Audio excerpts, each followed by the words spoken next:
A marca no pescoço dela fez o CEO perder completamente o controle. Ninguém esperava que um simples sinal pudesse despertar tanto ciúme e revelar sentimentos tão profundos. De onde você está assistindo essa história? Se inscreve no canal e deixa o like, porque o que acontece depois vai te surpreender.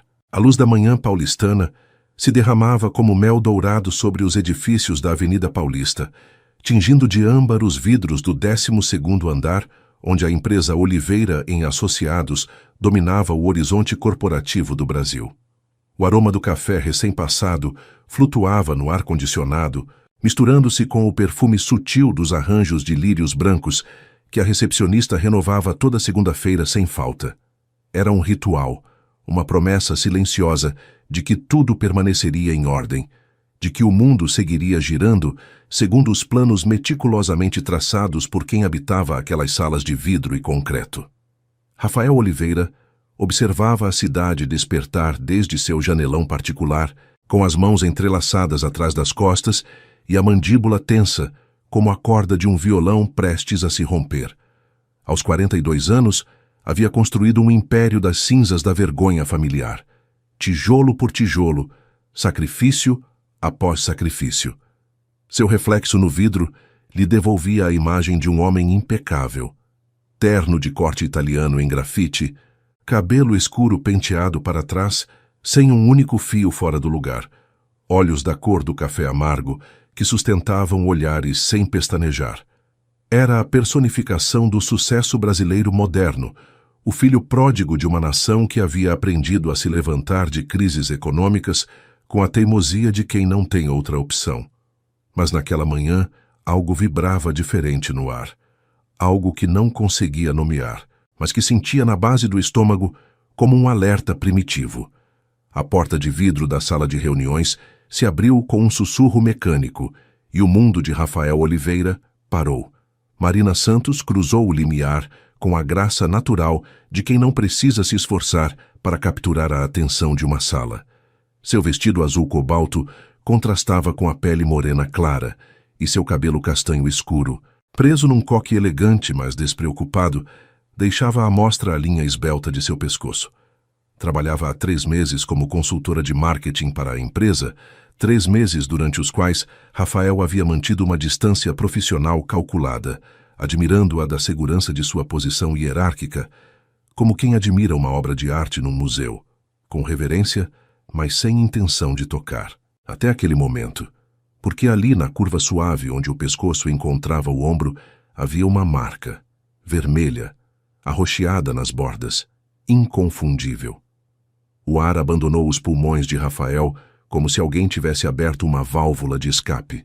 Suas mãos, que segundos antes descansavam com autoridade sobre a mesa de mogno polido, começaram a tremer com uma vibração quase imperceptível. O sabor do café que havia bebido minutos antes se transformou em cinza sobre sua língua, e cada terminação nervosa de seu corpo pareceu se acender com um alarme silencioso e ensurdecedor ao mesmo tempo.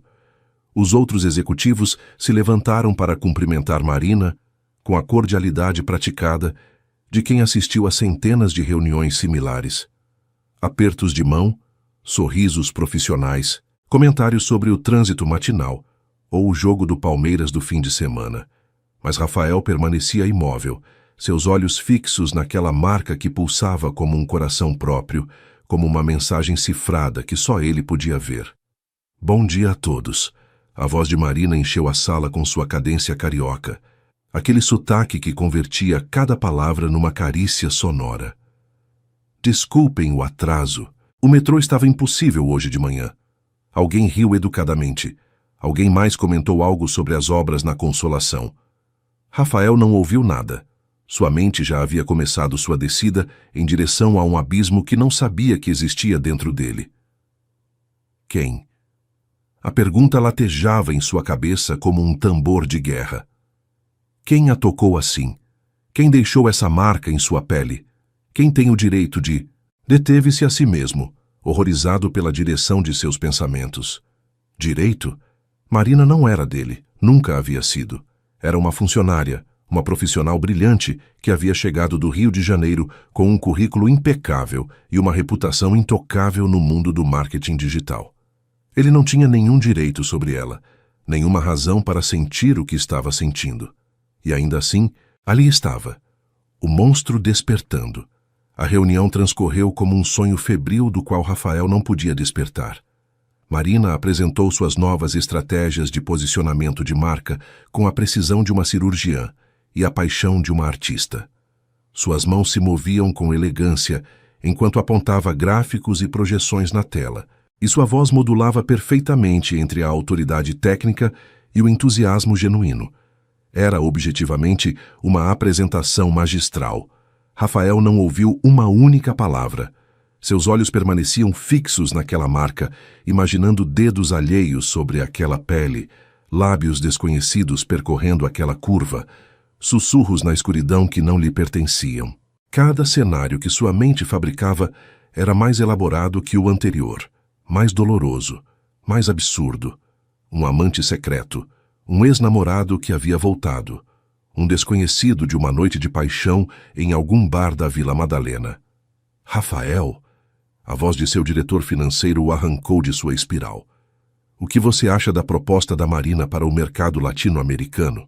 20 pares de olhos se voltaram para ele. Entre eles os de Marina, brilhantes como mel sob a luz fluorescente, expectantes. Rafael pigarreou, agarrando-se aos fragmentos de compostura que lhe restavam. É. Promissora, conseguiu articular, sua voz mais rouca do que o habitual. Vou precisar revisar os números com mais detalhes antes de dar uma opinião definitiva. Marina assentiu, mas algo em sua expressão sugeria que havia percebido a vacilação em seu tom. Uma ruga quase imperceptível se formou entre suas sobrancelhas, desaparecendo tão rápido quanto havia surgido. Quando a reunião terminou e os executivos começaram a se dispersar entre conversas fragmentadas e xícaras de café vazias, Rafael permaneceu em seu assento, fingindo revisar documentos em seu tablet, enquanto observava Marina recolher seus materiais. Cada um de seus movimentos parecia desenhado para torturá-lo. A forma como inclinava a cabeça, expondo ainda mais aquela marca, como mordia o lábio inferior enquanto organizava suas pastas. O suspiro quase inaudível que escapou de seus lábios quando finalmente fechou sua maleta. Ela se dirigiu à porta e, por um momento, seus olhares se cruzaram. Foi apenas um instante, um piscar no fluxo do tempo, mas algo elétrico atravessou o espaço entre eles. Marina desviou o olhar primeiro, um rubor tênue tingindo suas bochechas, e desapareceu pelo corredor com passos apressados. Rafael exalou um ar que não sabia que estava prendendo. Através do janelão, São Paulo continuava sua dança matinal de buzinas e pedestres apressados, indiferente ao terremoto silencioso que acabava de sacudir os alicerces de um homem que acreditava se conhecer. As nuvens se deslocavam preguiçosas sobre o pico do Jaraguá, projetando sombras fugazes sobre os prédios espelhados, e em algum lugar da cidade, um músico de rua começava a tocar um violão, cujas notas se perdiam antes de alcançar aquelas alturas de vidro e ambição. Rafael fechou os olhos e apoiou a testa contra o vidro frio.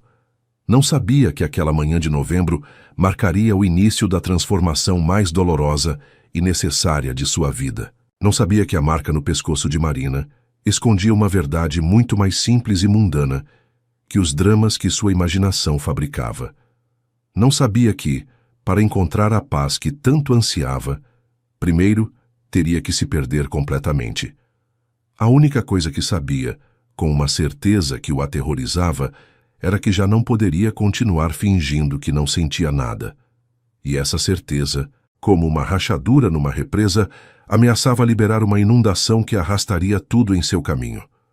As semanas que seguiram aquela reunião transformaram Rafael num homem que mal reconhecia. O executivo metódico e calculista, que havia construído sua reputação sobre a base de decisões racionais, começou a desmoronar, sob o peso de uma obsessão que não conseguia nomear nem controlar.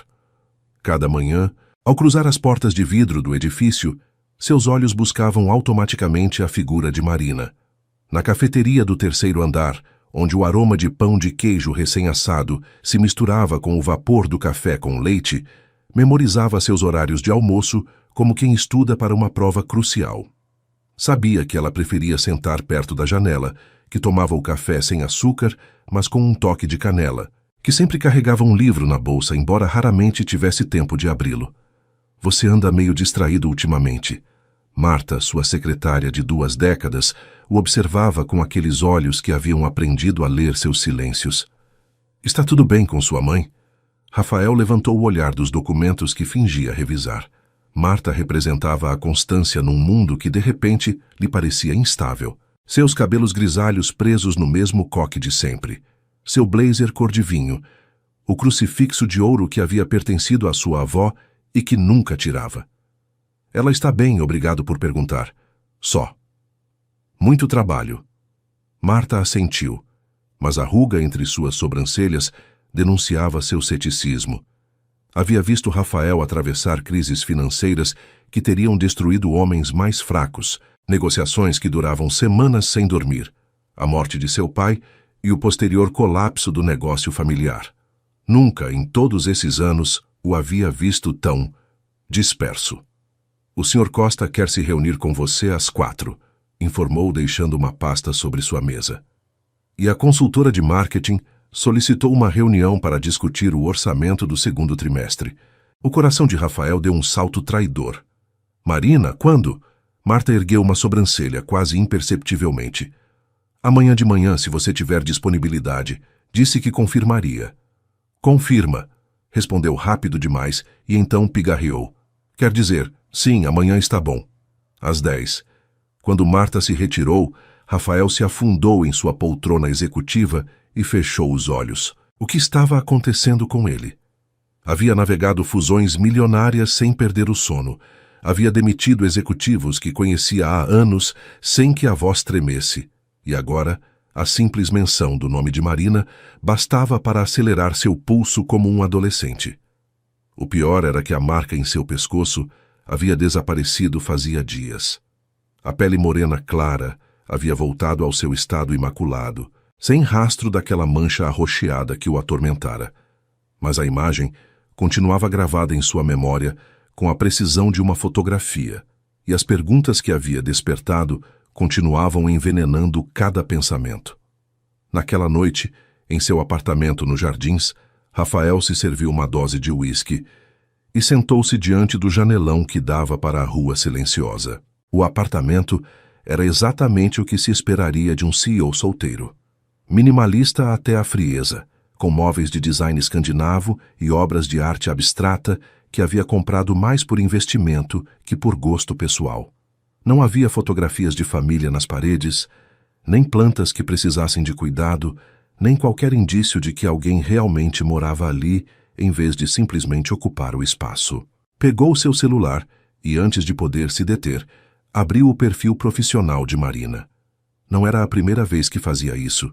Conhecia cada linha de seu currículo, cada empresa onde havia trabalhado, cada reconhecimento que havia recebido.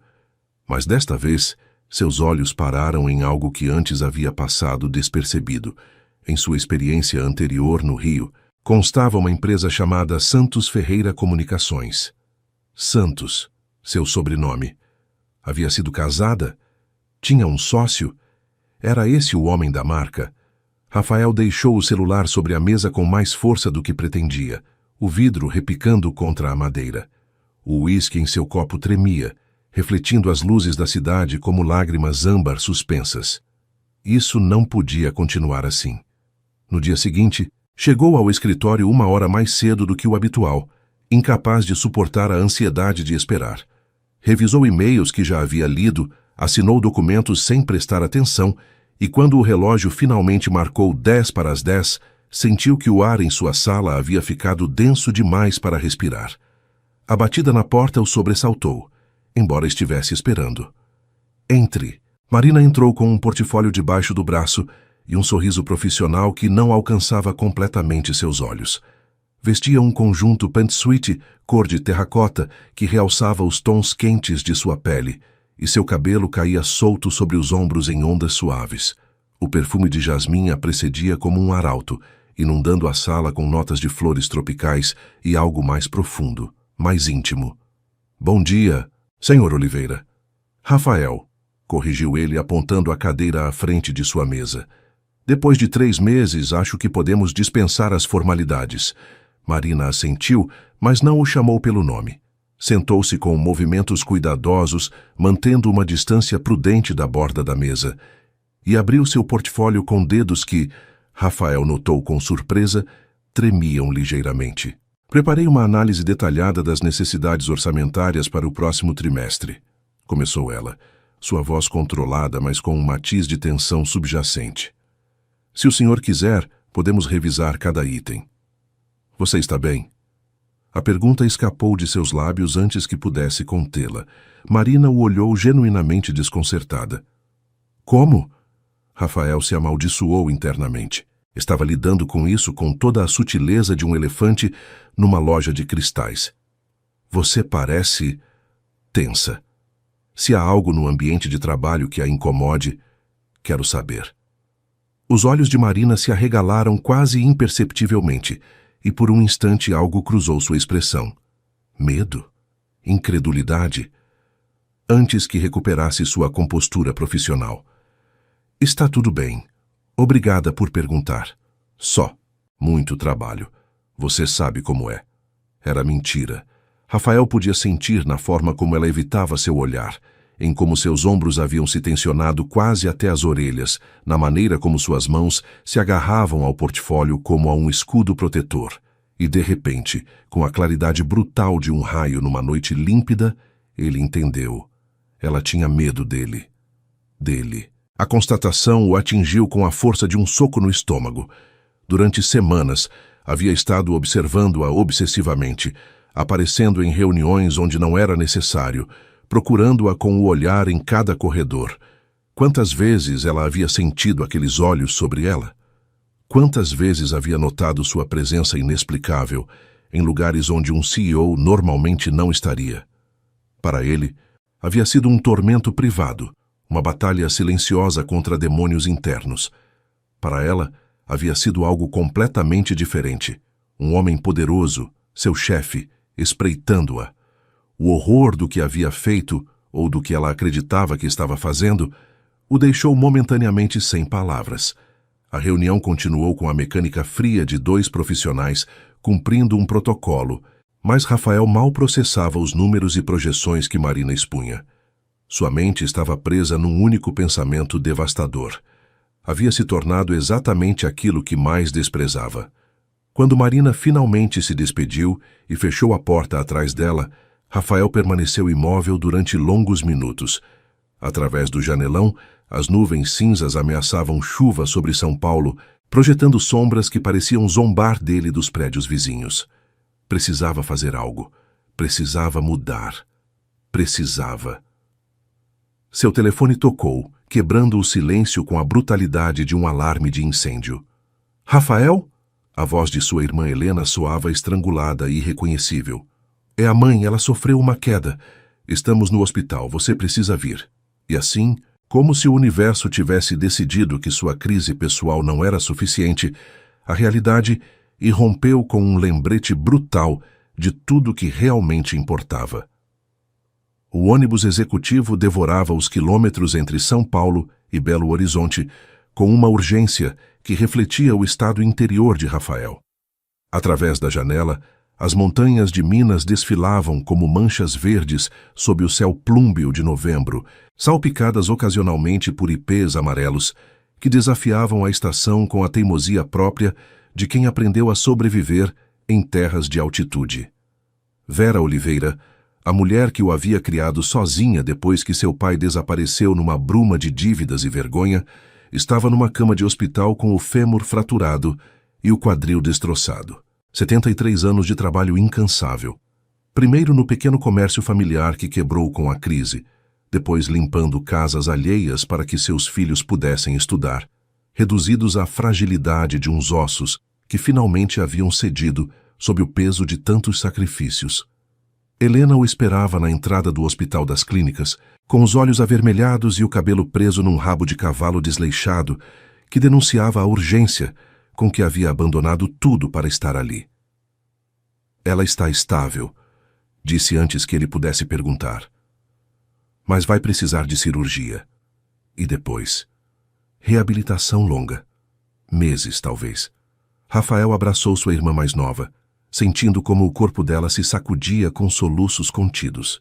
Helena tinha 38 anos, trabalhava como professora numa escola estadual e havia herdado a força silenciosa de sua mãe. Vê-la assim, desarmada, o assustou mais que qualquer relatório financeiro negativo. Vamos vê-la. O quarto cheirava a antisséptico e flores murchas. Vera estava dormindo, conectada a monitores que apitavam com ritmo constante, seu rosto pálido contra o travesseiro branco do hospital.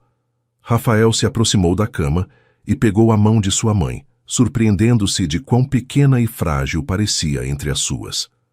Quando ela havia ficado tão delicada? Em sua memória, ela sempre era a mulher forte que trabalhava 12 horas diárias sem reclamar. A que preparava feijoada aos domingos, enquanto cantarolava sambas e o ajudava com a lição de matemática. Ela tropeçou na escada, explicou Helena em voz baixa. O vizinho a encontrou. Tinha estado ali. Não sabemos quanto tempo. Horas, talvez. A culpa atravessou Rafael como uma faca. Quantas semanas levava sem visitá-la? Quantas ligações havia adiado porque estava ocupado demais? E ainda assim, havia encontrado tempo de sobra para espionar uma funcionária pelos corredores de sua própria empresa, para obsessionar com uma marca num pescoço alheio. Ela deveria ter se mudado para São Paulo faz anos, murmurou. Eu deveria ter insistido. Helena o olhou com uma mistura de compreensão e reprovação. Você conhece a mãe. Ela prefere morrer na casa dela a ser um peso para qualquer um. Como o pai, pensou Rafael, embora não dissesse em voz alta. Preferiu se destruir a pedir ajuda. Os dias seguintes se converteram numa rotina exaustiva de viagens de ônibus, noites num hotel perto do hospital e videoconferências com o escritório de São Paulo que o deixavam mais exausto que qualquer jornada presencial. A cirurgia foi um sucesso, mas a recuperação seria lenta e dolorosa. Vera precisaria de fisioterapia intensiva, assistência constante e, acima de tudo, companhia. Você não pode ficar aqui o tempo todo, disse-lhe Marta por telefone numa tarde. A empresa precisa de você. O conselho está fazendo perguntas. Rafael desligou sem responder, exausto demais para formular desculpas. Era o 7º dia de sua estada em Belo Horizonte quando aconteceu o impensável. Havia descido à lanchonete do hospital para buscar um café que certamente saberia a papelão molhado, arrastando os pés pelo corredor com o olhar fixo no piso de linóleo desgastado. O cheiro de desinfetante se misturava com algo mais. Alho assado, coentro, o aroma inconfundível da sopa de legumes mineira que sua mãe preparava nas noites de inverno. Levantou o olhar e ficou paralisado. Marina Santos estava ali, de pé junto ao balcão, segurando uma marmita térmica que emanava aquele aroma de casa. Vestia jeans e um suéter de lã cor de mostarda, sem maquiagem, com o cabelo preso numa trança simples. Parecia diferente, mais jovem, mais real. Marina? Ela se virou e por um instante em seus olhos se refletiu algo que poderia ter sido alarme, mas então respirou fundo, como quem se prepara para um mergulho difícil, e sorriu. A Marta me disse que você estaria aqui. Espero que não ache inapropriado. Rafael não sabia o que dizer. De todas as pessoas que esperava encontrar no hospital de Belo Horizonte, ela era a última, e ainda assim ali estava, com uma marmita de sopa de legumes e uma expressão que misturava nervosismo com algo que se parecia perigosamente com compaixão. Minha mãe passou por algo parecido faz 5 anos, explicou Marina, aproximando-se lentamente. Sei como pode ser difícil, e pensei que talvez você não estivesse se alimentando bem. O gesto era tão inesperado, tão genuíno, que Rafael sentiu algo se rachar dentro de seu peito.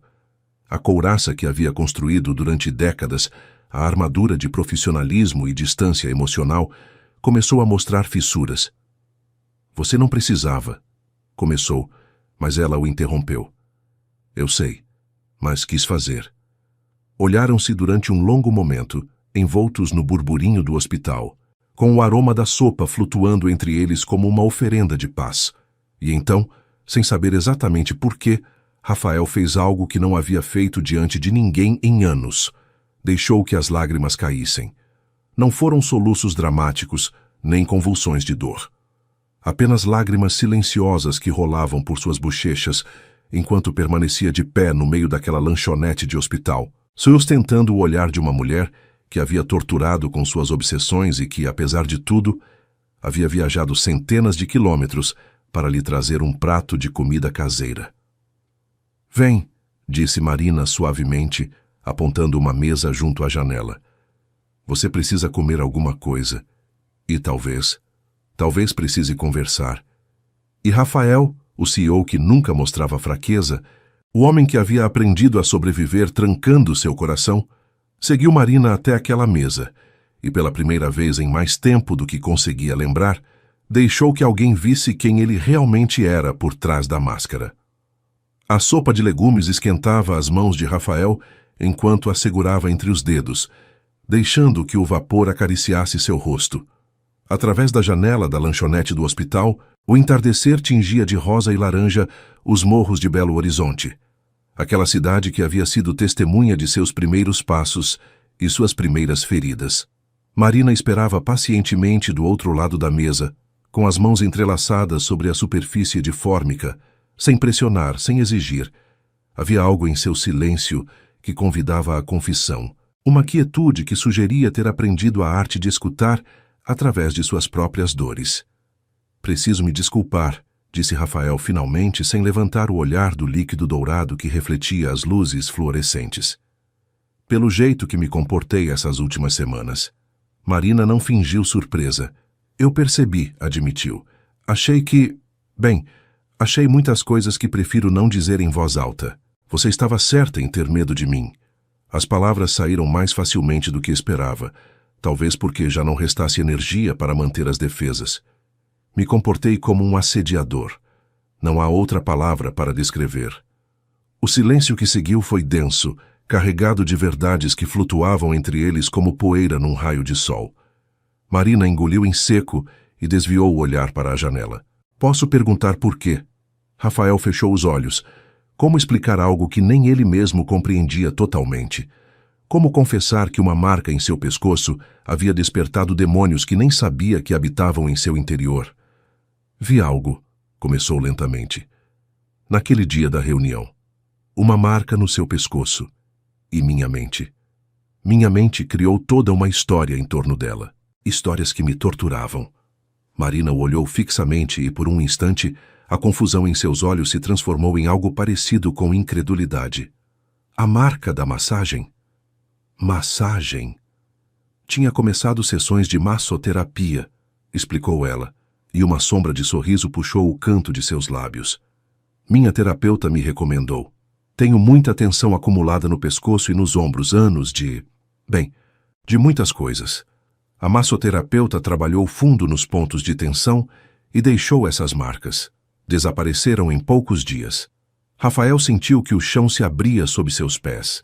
Semanas de tormento, de cenários imaginados, de ciúmes corrosivos. Tudo baseado numa sessão de massagem.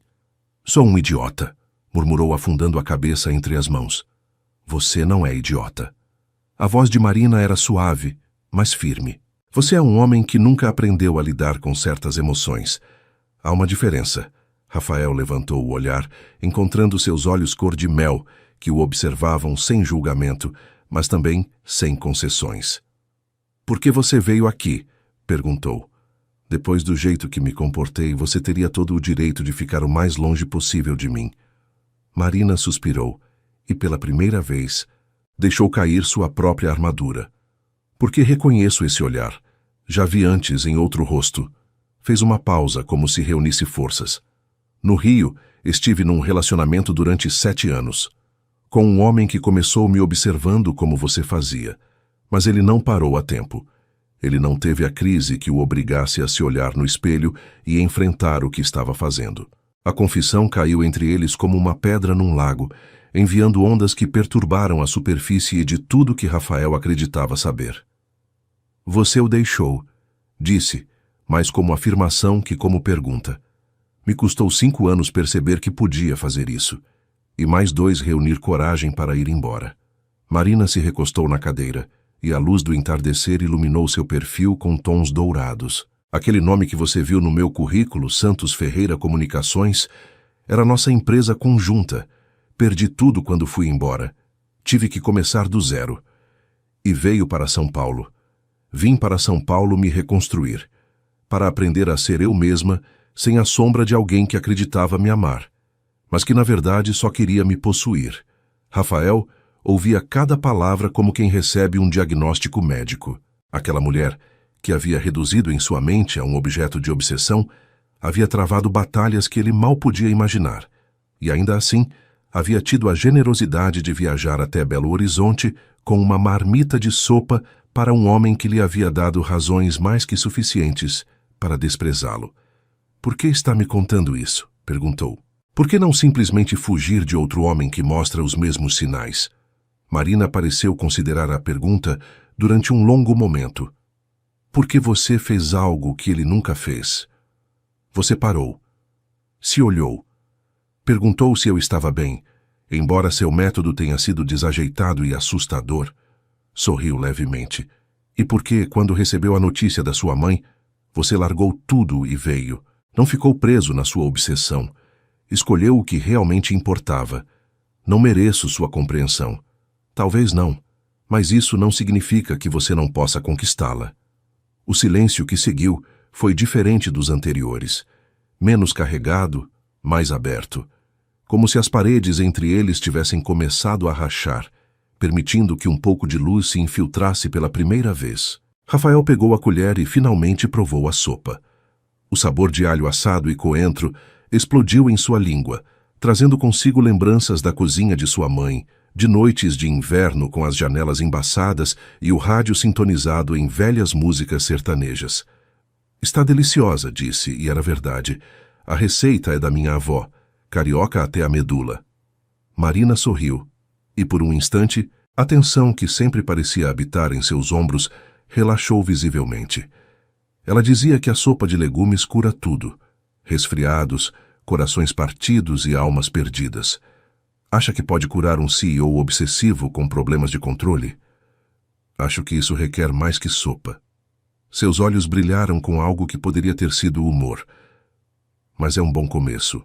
Lá fora, a noite caía sobre Belo Horizonte com seu manto de estrelas frias. Em algum lugar do hospital, Vera Oliveira dormia, inconsciente da conversa que estava acontecendo na lanchonete, das verdades que finalmente estavam sendo pronunciadas em voz alta. E naquela mesa de fórmica, sob a luz impessoal de tubos fluorescentes, 2 pessoas quebradas começaram, sem saber, o longo e difícil processo de se reconstruir. Não como amantes, ainda não. Mas talvez, só talvez, como algo igualmente valioso, como testemunhas mútuas de suas sombras e suas tentativas de alcançar a luz. 2 meses haviam transformado a paisagem da vida de Rafael de maneiras que ele nunca teria previsto. Sua mãe havia recebido alta do hospital, mas a reabilitação exigia visitas frequentes a Belo Horizonte, o que significava horas de ônibus e noites roubadas do sono. O apartamento minimalista nos jardins, antes um refúgio de silêncio calculado, agora lhe parecia um túmulo de mármore onde seus próprios passos ecoavam como acusações. Mas algo mais havia mudado, algo mais profundo e difícil de nomear. As conversas com Marina na lanchonete do hospital haviam se tornado um ritual inesperado. Ela não havia voltado a Belo Horizonte. Isso teria sido cruzar linhas que nenhum dos dois estava pronto para cruzar. Mas as mensagens de texto haviam dado lugar a ligações telefônicas. E as ligações a longas conversas noturnas que duravam até que os galos virtuais da madrugada os obrigavam a se despedir. Falavam de tudo e de nada. De infâncias marcadas por ausências e lutas silenciosas. De medos que nunca haviam pronunciado em voz alta. Dos livros que ela lia em seus momentos livres e dos filmes que ele jamais tinha tempo de assistir. E em algum momento entre aquelas confissões telefônicas, Rafael começou a aprender algo que os manuais de liderança nunca lhe haviam ensinado: a diferença entre possuir e acompanhar. Meu terapeuta diz que o controle é uma ilusão, havia dito Marina durante uma daquelas ligações, que quanto mais tentamos nos agarrar às coisas, mais elas escapam entre nossos dedos. Seu terapeuta parece um livro de autoajuda, havia respondido ele, tentando aliviar o peso da verdade. Meu terapeuta me salvou a vida, literalmente. O silêncio que seguiu esteve carregado de tudo que ela não havia dito, mas que ele podia intuir. Anos de dor, de dúvidas, de reconstrução peça por peça. Eu deveria arranjar admitiu finalmente. Deveria. E o fez. Pela primeira vez em sua vida, Rafael Oliveira, o CEO que havia construído um império sobre a base de sua invulnerabilidade aparente, cruzou as portas de um consultório psicológico e admitiu que precisava de ajuda. O Dr. Mendes era um homem de 60 anos, com barba grisalha e olhos que pareciam ter visto demais para se surpreender com qualquer coisa. Seu consultório, num prédio antigo de Pinheiros, cheirava a livros velhos e ao chá de camomila que sempre tinha fumegando sobre sua mesa. Me fale sobre seu pai, disse durante a primeira sessão, e Rafael sentiu que o chão se rachava sob seus pés. As semanas seguintes foram uma descida a cavernas que havia mantido seladas durante décadas. Falou da vergonha de ver seu pai desmoronar depois da crise de 2008, das noites escutando seus pais discutirem sussurros furiosos, da manhã em que seu pai simplesmente não acordou, não morto, apenas ausente, tendo fugido na noite sem se despedir, sem explicações, deixando para trás uma montanha de dívidas e 2 filhos que não entendiam por que o pai nunca mais voltaria para casa. E o que você aprendeu com tudo isso? Perguntou o Dr. Mendes.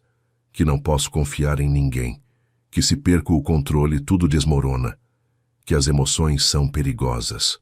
E como essa filosofia está funcionando para você? A pergunta o atravessou como um bisturi.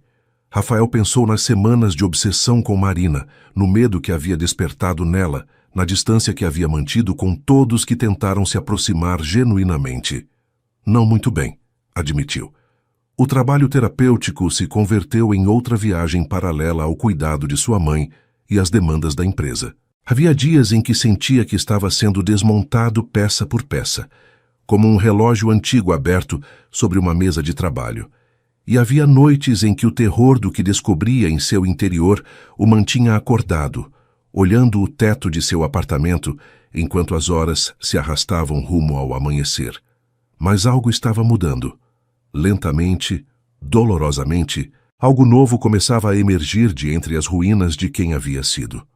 Uma noite de março, enquanto revisava e-mails em seu escritório vazio, a equipe de limpeza já havia terminado seu turno e o prédio estava envolto no silêncio das horas mortas, recebeu uma notificação que fez seu coração parar.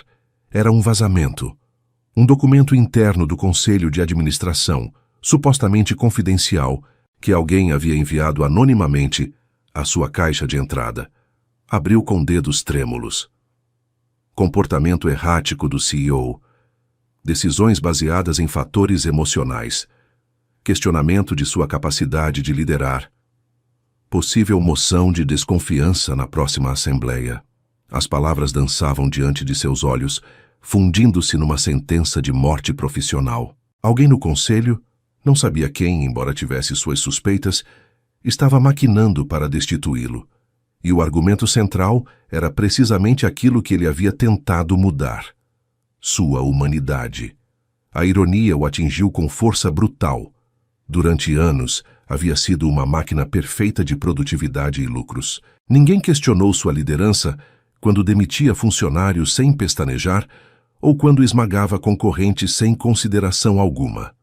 Mas agora que tentava ser uma pessoa melhor, agora que começava a mostrar as rachaduras de sua humanidade, queriam destruí-lo. Tinha 2 opções claras diante dele.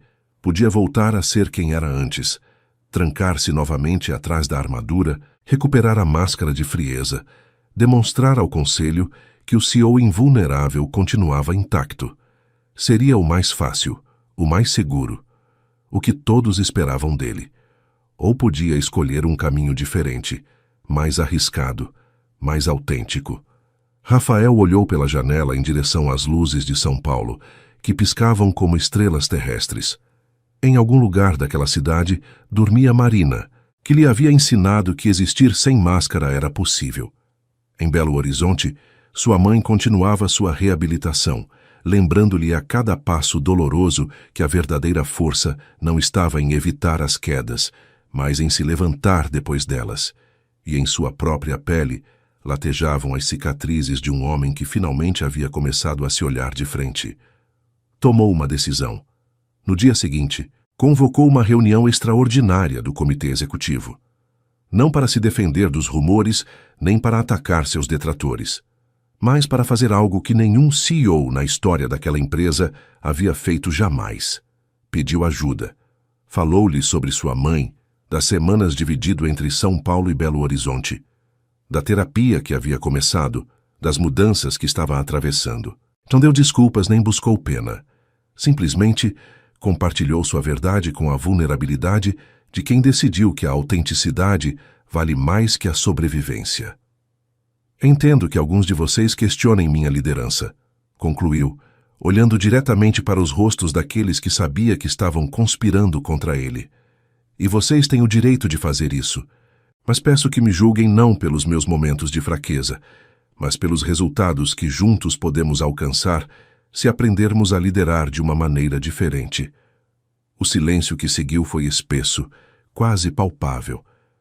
Mas em alguns rostos, não em todos, mas em suficientes, Rafael viu algo que não esperava.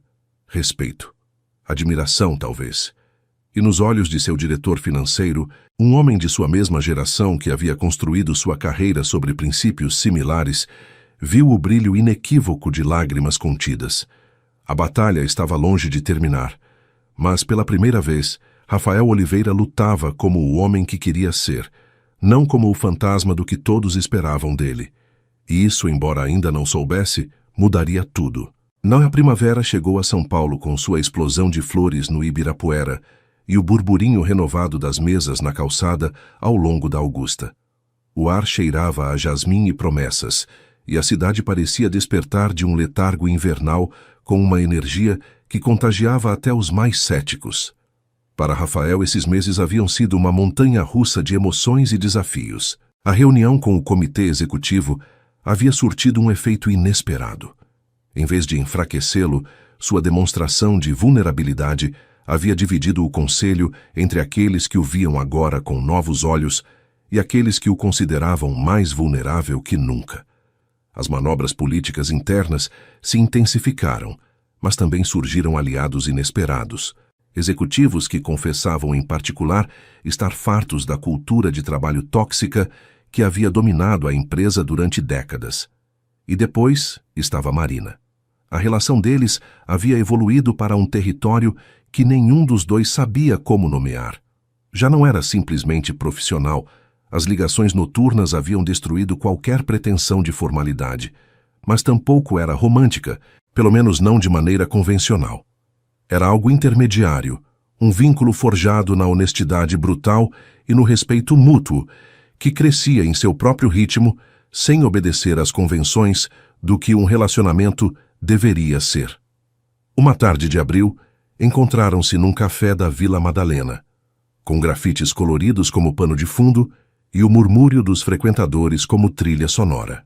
Marina havia pedido um suco de maracujá, ele um café expresso, e entre eles descansavam os restos de um pão de queijo que haviam compartilhado sem pensar duas vezes. "Preciso te contar uma coisa", começou ela, e algo em seu tom fez Rafael deixar seu café sobre a mesa. "Me ofereceram um emprego em Campinas." O nome da cidade caiu entre eles como uma pedra num lago. Campinas estava a apenas 1 hora de São Paulo, mas a notícia continha implicações que iam muito além da geografia. "Que tipo de emprego?" "Uma empresa de consultoria quer que eu lidere o departamento de transformação cultural." Marina olhava sua bebida como se contivesse as respostas a perguntas que ainda não se atrevia a formular. "É uma oportunidade incrível.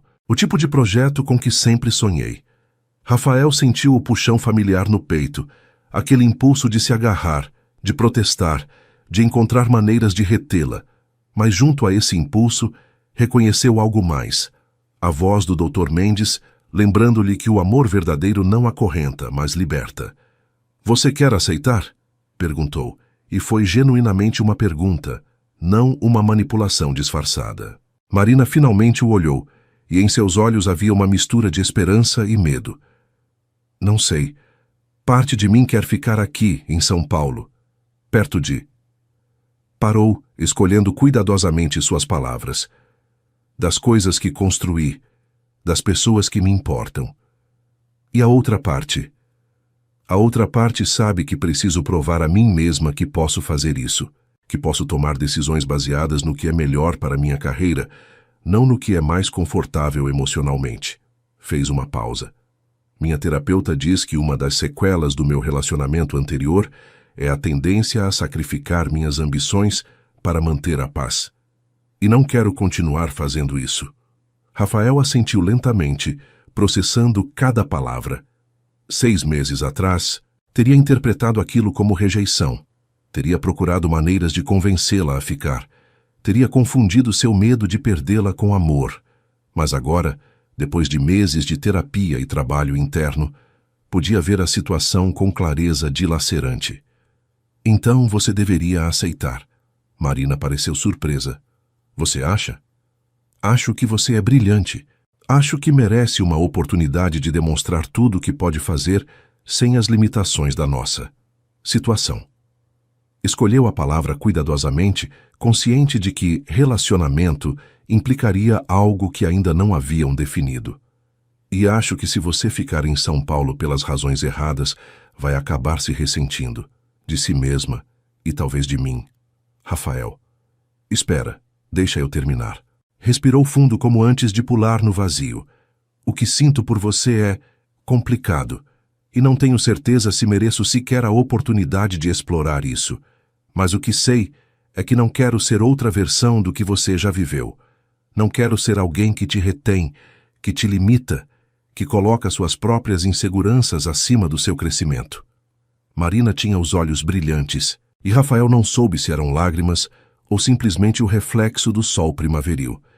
"E se eu te dissesse que parte da razão pela qual hesito é porque não quero me afastar de você?" A pergunta flutuou no ar como um pássaro que não sabe onde pousar. Rafael sentiu que seu coração batia com força suficiente para sacudir a mesa. "Então te diria que Campinas fica a 1 hora daqui, que os ônibus saem a cada meia hora, e que se o que existe entre nós é real, vai sobreviver à distância." Sorriu e havia algo de dor naquele sorriso, mas também libertação. "E se não sobreviver? Então talvez não fosse tão real quanto acreditávamos." Marina não respondeu imediatamente. Tomou um longo gole de seu suco, olhando para as ruas da Vila Madalena, onde uma família de turistas posava para uma fotografia. Quando finalmente falou, sua voz era apenas um sussurro. "Nunca conheci um homem como você. O que eu era há 6 meses não merecia que você conhecesse. O que você é agora?" Marina estendeu a mão sobre a mesa, seus dedos roçando os dele com uma delicadeza que continha mais intimidade que qualquer beijo. "O que você é agora é alguém que admiro profundamente. Mas preciso de tempo, para mim, para ter certeza de que qualquer decisão que tome em relação a nós vem de um lugar de força, não de necessidade." Apertou suavemente seus dedos. "Você consegue entender isso?" Rafael fechou os olhos por um instante. Claro que conseguia entender. Era exatamente o que ele mesmo estava fazendo, se reconstruindo desde os alicerces, aprendendo a ser uma pessoa completa antes de tentar ser parte de um casal. "Consigo entender", respondeu. "E vou esperar o tempo que você precisar, mas não como um cachorro fiel sentado junto à porta. Como alguém que também está trabalhando em si mesmo, que também tem seu próprio caminho a percorrer." Marina sorriu, e foi o primeiro sorriso genuinamente luminoso que ele lhe havia visto desde aquela reunião fatídica onde tudo havia começado. "Então temos um acordo." "Temos um acordo." Brindaram com o que restava de suas bebidas, e a tarde deslizou em direção à noite com a suavidade de quem soltou um peso que carregava por tempo demais. Não haviam resolvido nada concreto. Ela ainda não havia aceitado o emprego, ele ainda tinha batalhas a travar na empresa, mas algo fundamental havia mudado. Pela primeira vez, ambos estavam escolhendo a possibilidade de um futuro juntos, sem sacrificar a realidade de quem precisavam ser separadamente. E isso, embora frágil como uma flor de ipê na brisa, era mais do que qualquer um dos dois havia tido em muito tempo. As semanas posteriores àquela conversa na Vila Madalena trouxeram consigo uma aceleração de eventos que nem Rafael nem Marina haviam antecipado. Ela aceitou o emprego em Campinas, uma decisão que tomou depois de uma última sessão maratônica com sua terapeuta e 3 noites de insônia reflexiva, mas negociou um acordo que lhe permitia trabalhar remotamente de São Paulo 2 dias por semana. Era um compromisso, mas um que preservava tanto seu crescimento profissional quanto o espaço para cultivar o que existia entre eles. Enquanto isso, a empresa de Rafael entrava em águas cada vez mais turbulentas. A auditoria ordenada pelo Rio de Janeiro havia começado, e os auditores percorriam os corredores do 12º andar com a solenidade de legistas examinando uma cena de crime. Os rumores sobre a moção de desconfiança haviam transcendido os círculos executivos, infiltrando-se no resto dos funcionários, como um vírus que infectava o moral de cada departamento. Foi Marta quem lhe trouxe a notícia que mudaria tudo. "Tem uma coisa que você precisa ver", disse-lhe numa manhã de maio, entrando em seu escritório com uma pasta que apertava contra o peito, como se contivesse documentos classificados. "E você não vai gostar." A pasta continha extratos bancários, transferências, um rastro de dinheiro que fluía das contas da empresa em direção a paraísos fiscais nas Ilhas Cayman. E no centro de tudo, um nome que Rafael conhecia bem demais. Rogério Costa, vice-presidente de operações, o homem que o havia apadrinhado quando ele era apenas um jovem ambicioso recém-chegado de Belo Horizonte. O mentor que lhe havia ensinado os truques do ofício. "Quanto tempo?" perguntou, sentindo que as paredes de seu escritório se estreitavam ao seu redor. "Pelo menos 5 anos, talvez mais." Marta parecia tão devastada quanto ele. "Encontrei por acaso. Estava revisando arquivos para a auditoria e..." As contas não batiam. Segui o rastro. Rafael afundou em sua cadeira, olhando os números que dançavam diante de seus olhos. Rogério havia sido como um segundo pai para ele. Havia-lhe ensinado a navegar as políticas empresariais, o havia defendido diante do conselho em seus primeiros anos tumultuados, estivera na primeira fila quando assumiu o cargo de CEO há 8 anos, e durante todo esse tempo havia estado roubando dele. Quem mais sabe? Só eu. E agora você. Marta o olhou com aqueles olhos que conheciam todos os seus segredos. "O que você vai fazer?" Era uma pergunta que continha multidões. O que qualquer CEO deveria fazer era claro: confrontar Rogério, envolver os advogados, lidar com a situação com a frieza profissional que a situação exigia. Mas Rafael já não era o CEO de antes, já não podia separar as decisões empresariais de seu coração. Rogério o havia traído. Mas Rogério também o havia salvado anos atrás, quando Rafael estava prestes a cometer erros que teriam destruído sua carreira antes que começasse. Como processar ambas as verdades simultaneamente? Passou 2 dias sem dormir, girando em torno das opções, enquanto as olheiras se aprofundavam sob seus olhos e o peso da decisão o dobrava como um junco sob a tempestade. Falou com seu terapeuta numa sessão de emergência, confessou tudo a Marina numa ligação que durou até às 3 da manhã, e finalmente chegou a uma conclusão que o surpreendeu até a ele mesmo. Chamou Rogério a seu escritório. O homem que entrou pela porta de vidro tinha 61 anos, e um porte que ainda conservava a elegância de seus anos jovens. Cabelo prateado penteado impecavelmente, terno de 3 peças sob medida, a aliança de ouro de seu casamento de 35 anos brilhando em seu dedo anelar. Rogério Costa era a imagem perfeita do executivo brasileiro bem-sucedido. E também era um ladrão. "Senta, Rogério." Algo no tom de Rafael deve tê-lo alertado, porque o sorriso habitual de seu mentor vacilou antes de se fixar numa expressão cautelosa. Aconteceu alguma coisa. Rafael empurrou a pasta em sua direção sem dizer palavra. Observou enquanto Rogério a abria, enquanto seus olhos percorriam os documentos, enquanto a cor abandonava gradualmente seu rosto, como água que escorre por um ralo. O silêncio que seguiu durou exatamente 47 segundos. Rafael os contou. "Quanto tempo você sabe?" perguntou finalmente Rogério, e sua voz havia perdido toda a pretensão de inocência. 2 dias. E não chamou os advogados ainda? Não. Rogério levantou o olhar, e em seus olhos, Rafael viu algo que não esperava. Não medo nem vergonha, mas uma espécie de alívio exausto, como o de um prisioneiro que finalmente é capturado depois de anos de fuga. Por quê? Porque preciso entender. Antes de decidir o que fazer, preciso saber por quê. A história que surgiu dos lábios de Rogério durante a hora seguinte era mais complexa do que Rafael havia imaginado.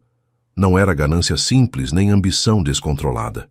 Era um filho viciado em jogo que havia acumulado dívidas com gente perigosa, ameaças contra sua família, uma chantagem que havia se convertido numa espiral da qual não podia escapar. Cada transferência havia sido uma tentativa de comprar tempo, de proteger quem amava, de manter as aparências, enquanto por dentro desmoronava. "Não estou te contando isso para me justificar", concluiu Rogério, as mãos tremendo enquanto limpava o suor da testa. "O que fiz foi um crime, mereço ir preso. Só queria que você soubesse que não foi, que eu nunca quis. Me trair. Trair você menos que ninguém." A voz do homem mais velho se quebrou. "Você era como o filho que deveria ter tido, o que sempre quis ser." Rafael fechou os olhos, sentindo o peso da ironia esmagando-o. O homem que lhe havia ensinado a desconfiar de todos havia acabado sendo exatamente o tipo de pessoa de quem havia aprendido a se proteger. E ainda assim. "Você vai renunciar", disse finalmente. "Hoje, vai citar razões de saúde. Vai devolver o dinheiro até o último centavo mesmo que tenha que vender tudo o que tem. E vai buscar ajuda para seu filho." Rogério o olhou com incredulidade. "Você não vai." "Vou proteger a empresa e vou me certificar de que isso nunca se repita." Rafael se levantou, caminhando até a janela onde tantas vezes havia contemplado a cidade buscando respostas. "Mas não vou te destruir. Não porque você mereça, mas porque há 6 meses eu também estava destruindo alguém com minhas ações. E alguém me deu a oportunidade de mudar, em vez de simplesmente me condenar." A decisão era controversa, e Rafael sabia disso. Alguns diriam que estava sendo frouxo, que colocava as relações pessoais acima da ética empresarial. Mas ele havia aprendido, através da dor e da terapia e das conversas noturnas com Marina, que a justiça sem compaixão não era justiça. Era apenas vingança, com um terno de 3 peças. Rogério renunciou naquela mesma tarde. A notícia sacudiu a empresa, mas Rafael lidou com a crise com uma transparência que surpreendeu a todos. Convocou uma Assembleia Geral, explicou a situação sem entrar em detalhes pessoais e apresentou um plano de reformas internas que incluía auditorias mais rigorosas, canais de denúncia anônimos e programas de apoio psicológico para funcionários em situações difíceis. A resposta foi melhor do que esperado. Os funcionários, cansados de anos de sigilo e políticas opacas, aplaudiram a transparência. Os clientes, informados com tato e profissionalismo, mantiveram sua confiança. E o Conselho de Administração, que havia estado preparando a moção de desconfiança, se viu repentinamente sem argumentos para questionar um CEO que havia lidado com uma crise potencialmente devastadora com integridade e visão. Naquela noite, sozinho em seu apartamento, Rafael recebeu uma mensagem de Marina. "Você é mais forte do que imagina. Não pela armadura que veste, mas pela coragem de tirá-la." Sorriu, reconhecendo as palavras que ela lhe havia enviado meses atrás, em outro contexto, em outro momento de sua vida, e compreendeu que, de alguma forma, havia completado um círculo. Não era o mesmo homem que havia visto uma marca no pescoço de uma mulher e havia perdido a sanidade. Era alguém novo, alguém que ainda estava se construindo, imperfeito e vulnerável, mas finalmente em paz com essa imperfeição. E isso, pensou enquanto a noite paulistana envolvia a cidade em seu manto de luzes, era a maior conquista de todas. O verão chegou a São Paulo com seu calor implacável e suas ruas semidesérticas, enquanto os paulistanos que podiam se dar ao luxo fugiam para as praias em busca de alívio. Os turistas ocupavam o vazio deixado pelos locais, passeando pela Avenida Paulista com câmeras e mapas, enquanto o sol castigava o asfalto sem piedade. Para Rafael, o verão trouxe consigo uma prova que não havia antecipado. A recuperação de sua mãe havia progredido melhor do que esperado, mas com a melhora física chegou uma lucidez que Vera havia perdido durante os meses de hospitalização e reabilitação. E essa lucidez veio acompanhada de palavras que haviam ficado sem dizer durante décadas. Foi durante uma visita de fim de semana a Belo Horizonte, na varanda do pequeno apartamento onde Vera havia insistido em voltar, apesar dos protestos de seus filhos. O cheiro de gerânio se misturava com o calor da tarde, e o som dos sinos da igreja da Pampulha flutuava sobre os telhados como um lembrete do tempo, que sempre, invariavelmente, seguia passando. Seu pai me enviou uma carta, disse Vera, sem preâmbulo, enquanto mexia seu café com leite com uma colher de prata herdada de sua avó. Faz 3 meses, da Argentina. Rafael sentiu que o chão se abria sob seus pés. Não havia pensado em seu pai em anos. Ou melhor, havia enterrado qualquer pensamento sobre ele, sob camadas de ressentimento e distância. André Oliveira era um fantasma, um homem que havia escolhido a fuga sobre a responsabilidade, a covardia sobre o amor. E daí? Sua voz soou mais dura do que pretendia. Ele quer voltar, quer pedir perdão. Não, Rafael. Não, mãe. Esse homem nos abandonou. Deixou você com dívidas que levou anos para pagar. Nos deixou com uma vergonha que me perseguiu até que finalmente consegui apagar o nome dele da minha reputação. Ele não tem direito de pedir perdão. Vera o olhou com aqueles olhos que haviam visto demais para se surpreender com qualquer coisa. Aqueles olhos que haviam chorado em silêncio nas noites em que acreditava que seus filhos dormiam, que haviam mantido a fortaleza, quando tudo desmoronava ao seu redor. O perdão não é para ele, filho. É para você. A frase se cravou em Rafael como uma farpa que não podia extrair. Passou o resto do fim de semana evitando o assunto, refugiando-se em conversas triviais sobre o tempo e os vizinhos e os programas de televisão que sua mãe seguia com devoção religiosa. Mas quando subiu no ônibus de volta a São Paulo, a carta de seu pai, que Vera lhe havia entregado no último momento, dobrada num envelope amarelado, pesava em seu bolso como uma pedra. Não a abriu até chegar a seu apartamento. E quando finalmente o fez, sob a luz fria da luminária de sua mesa, encontrou a caligrafia trêmula de um homem de 74 anos que tentava articular 30 anos de silêncio em 4 páginas de papel barato. Querido Rafael, sei que não tenho direito de te escrever. Sei que cada palavra desta carta chega décadas atrasada. Sei que provavelmente vai rasgar sem ler, e seria seu direito fazer isso. Mas antes de morrer, porque estou morrendo, filho. Um câncer que os médicos daqui dizem que não tem cura. Preciso tentar te explicar algo que nunca soube como dizer. Não fui embora porque não amava vocês. Fui embora porque o peso do meu fracasso era mais do que podia suportar. Cada vez que olhava para vocês, via tudo que não havia sido capaz de dar. E o ódio que sentia por mim mesmo era tão imenso que temia que, se ficasse, ia contaminar vocês. Foi uma covardia, a maior da minha vida, e não há desculpa que a justifique. Não te peço que me perdoe, só te peço que não herde minha incapacidade de enfrentar meus próprios monstros, que não fuja das pessoas que ama quando o medo se tornar insuportável. Que seja um homem melhor do que eu fui.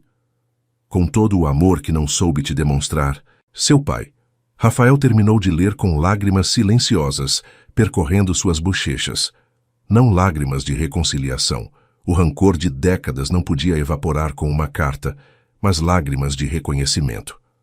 porque nas palavras de seu pai havia visto um reflexo distorcido, mas inconfundível de si mesmo. Não fuja das pessoas que ama quando o medo se tornar insuportável. Não era exatamente isso que ele havia feito com Marina no início. Não havia tentado controlá-la, observá-la obsessivamente, porque o medo de perdê-la era mais fácil de lidar que a vulnerabilidade de simplesmente amá-la. As semanas seguintes foram as mais difíceis de sua terapia. O Dr. Mendes o guiou através das cavernas mais escuras de sua psique, explorando o impacto do abandono paterno em cada decisão que havia tomado desde então. A necessidade de controle, o terror à vulnerabilidade, a incapacidade de confiar plenamente em alguém. Tudo se enraizava naquela manhã de faz 30 anos em que acordou para descobrir que seu pai simplesmente havia desaparecido. O que você faria se pudesse falar com ele? Perguntou o Dr. Mendes durante uma dessas sessões. Não sei. Quer que eu te diga o que acho? Rafael assentiu, embora parte dele temesse a resposta. Acho que você não tem medo de vê-lo. Tem medo de descobrir que já o perdoou há muito tempo e não sabe o que fazer com esse perdão. A observação o atravessou como um raio, e no silêncio que seguiu, Rafael compreendeu que o doutor tinha razão. Naquela noite ligou para Marina, que estava em Campinas preparando uma apresentação importante para o dia seguinte. Contou-lhe tudo: a carta, as sessões de terapia, o turbilhão de emoções que o consumia. Você vai visitá-lo? Perguntou ela quando terminou. Não sei, deveria? Essa não é uma pergunta que eu possa responder. Sua voz era suave, mas firme através do telefone. Mas posso te dizer algo que aprendi com minha terapeuta. Às vezes, fechamos capítulos não para as outras pessoas, mas para nós mesmos, para poder seguir adiante sem arrastar fantasmas. Rafael desligou o telefone horas depois, quando o amanhecer já tingia de rosa o horizonte paulistano. Não havia tomado uma decisão sobre seu pai, mas havia tomado outra, talvez mais importante. Não permitiria mais que o passado definisse seu futuro. Nem o de seu pai, nem o seu próprio. Era hora de parar de fugir. O avião descia sobre Buenos Aires enquanto o sol de outubro se refletia nas águas do Rio da Prata, tingindo a cidade de tons dourados que lembravam vagamente as tardes paulistanas. Rafael olhava pela janela com uma mistura de terror e determinação, consciente de que as próximas horas mudariam algo fundamental na arquitetura de sua vida. Havia tomado a decisão uma semana antes, depois de uma sessão particularmente intensa com o Dr. Mendes e uma conversa com sua mãe que o havia deixado emocionalmente destroçado, mas estranhamente liberado. Vera lhe havia contado coisas sobre seu pai que nunca havia mencionado. Seus primeiros anos de casamento, o homem esperançoso e carinhoso que havia sido antes que as pressões financeiras começassem a esmagá-lo, a luta silenciosa contra uma depressão que naquela época nem sequer tinha nome. Seu pai não era um monstro, havia dito Vera com a sabedoria de quem teve décadas para processar a dor. Era um homem quebrado que não soube pedir ajuda, e isso não desculpa o que fez, mas talvez explique por quê. O táxi o levou do aeroporto de Ezeiza até um bairro modesto da Zona Sul, onde ruas arborizadas e casas de um andar contavam histórias de uma Argentina que resistia, apesar das crises cíclicas. O endereço que sua mãe lhe havia fornecido correspondia a uma casa pequena com um jardim descuidado e uma porta verde que precisava de uma demão de tinta. Rafael ficou parado diante daquela porta durante 10 minutos inteiros, incapaz de mover a mão em direção à campainha. Dentro daquela casa, um homem de 74 anos esperava a visita do filho que havia abandonado 3 décadas atrás. O que se dizia numa situação assim? Que palavras podiam preencher um silêncio de 30 anos? Finalmente, respirou fundo e tocou a campainha. A mulher que abriu a porta tinha uns 60 anos, com cabelo grisalho preso num coque e olhos que denunciavam noites de preocupação. Olhou-o com uma mistura de alívio e apreensão. Você é Rafael, disse, e não era uma pergunta. Entre, ele está te esperando. A casa cheirava a remédios e a algo indefinível que Rafael associaria para sempre com doença terminal. Guiaram-no através de um corredor estreito, decorado com fotografias que contavam a vida argentina de seu pai, paisagens patagônicas, churrascos dominicais, uma mulher jovem que devia ser quem acabava de abrir a porta em tempos mais felizes. Seu pai estava numa cama hospitalar instalada no que provavelmente havia sido a sala de estar. A janela deixava entrar a luz da tarde, iluminando um rosto que Rafael mal reconhecia, emaciado, com maçãs do rosto pronunciadas sob pele translúcida, mas com os mesmos olhos escuros que o olhavam do espelho cada manhã. Você veio. A voz de André Oliveira era apenas um sussurro, rouca por tratamentos que já não serviam para nada. Pensei que não viria. Rafael se sentou na cadeira que haviam colocado junto à cama, sentindo que as pernas não o sustentariam de pé. Eu também pensei que não viria. O que seguiu não foi o confronto dramático que havia imaginado durante o voo transatlântico. Não houve gritos nem reproches, nem choro catártico.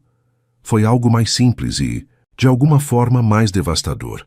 Dois homens conversando como se tivessem todo o tempo do mundo, sabendo que lhes restavam talvez dias, talvez semanas. André contou sua história sem adornos nem desculpas. A espiral de dívidas que havia começado com um investimento arriscado e havia terminado com ameaças de credores violentos. A vergonha paralisante de não poder prover para sua família. As noites em claro calculando opções que sempre terminavam em becos sem saída.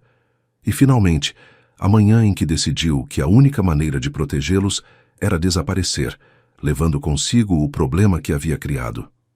Não te peço que entenda, disse, a mão esquelética tremendo enquanto buscava a de seu filho. Só queria que soubesse que houve razões.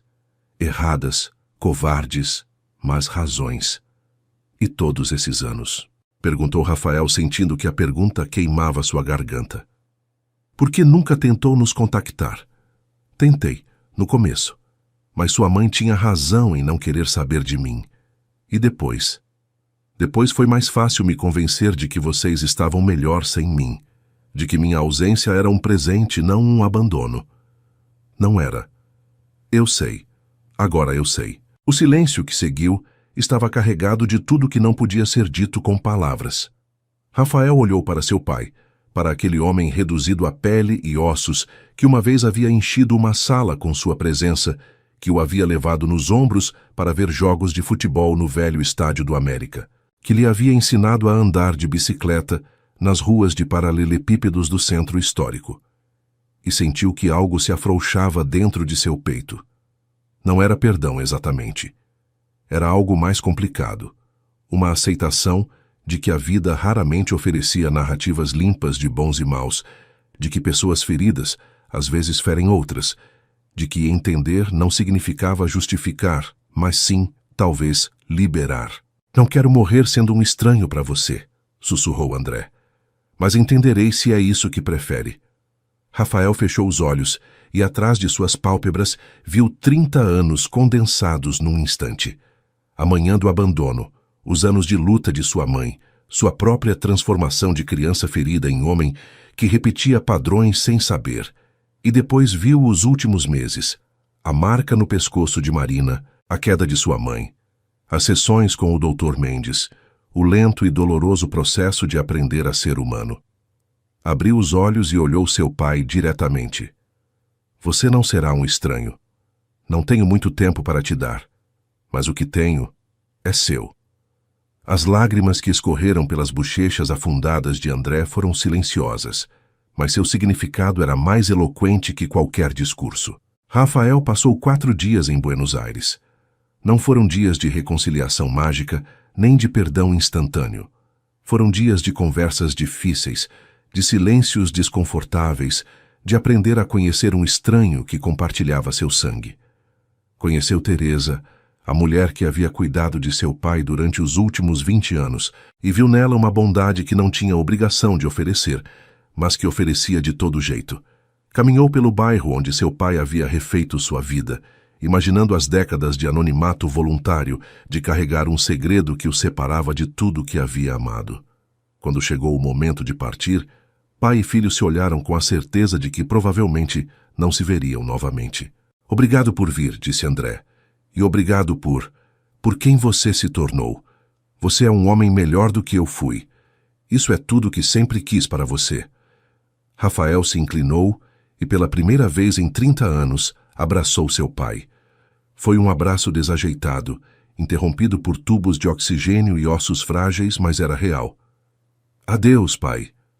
Adeus, filho. No avião de volta a São Paulo, com as luzes de Buenos Aires desaparecendo sob as nuvens, Rafael chorou como não havia chorado, desde que era uma criança de 10 anos, que não entendia por que seu pai já não estava na mesa do café. Mas essas lágrimas eram diferentes. Não eram de abandono, nem de raiva.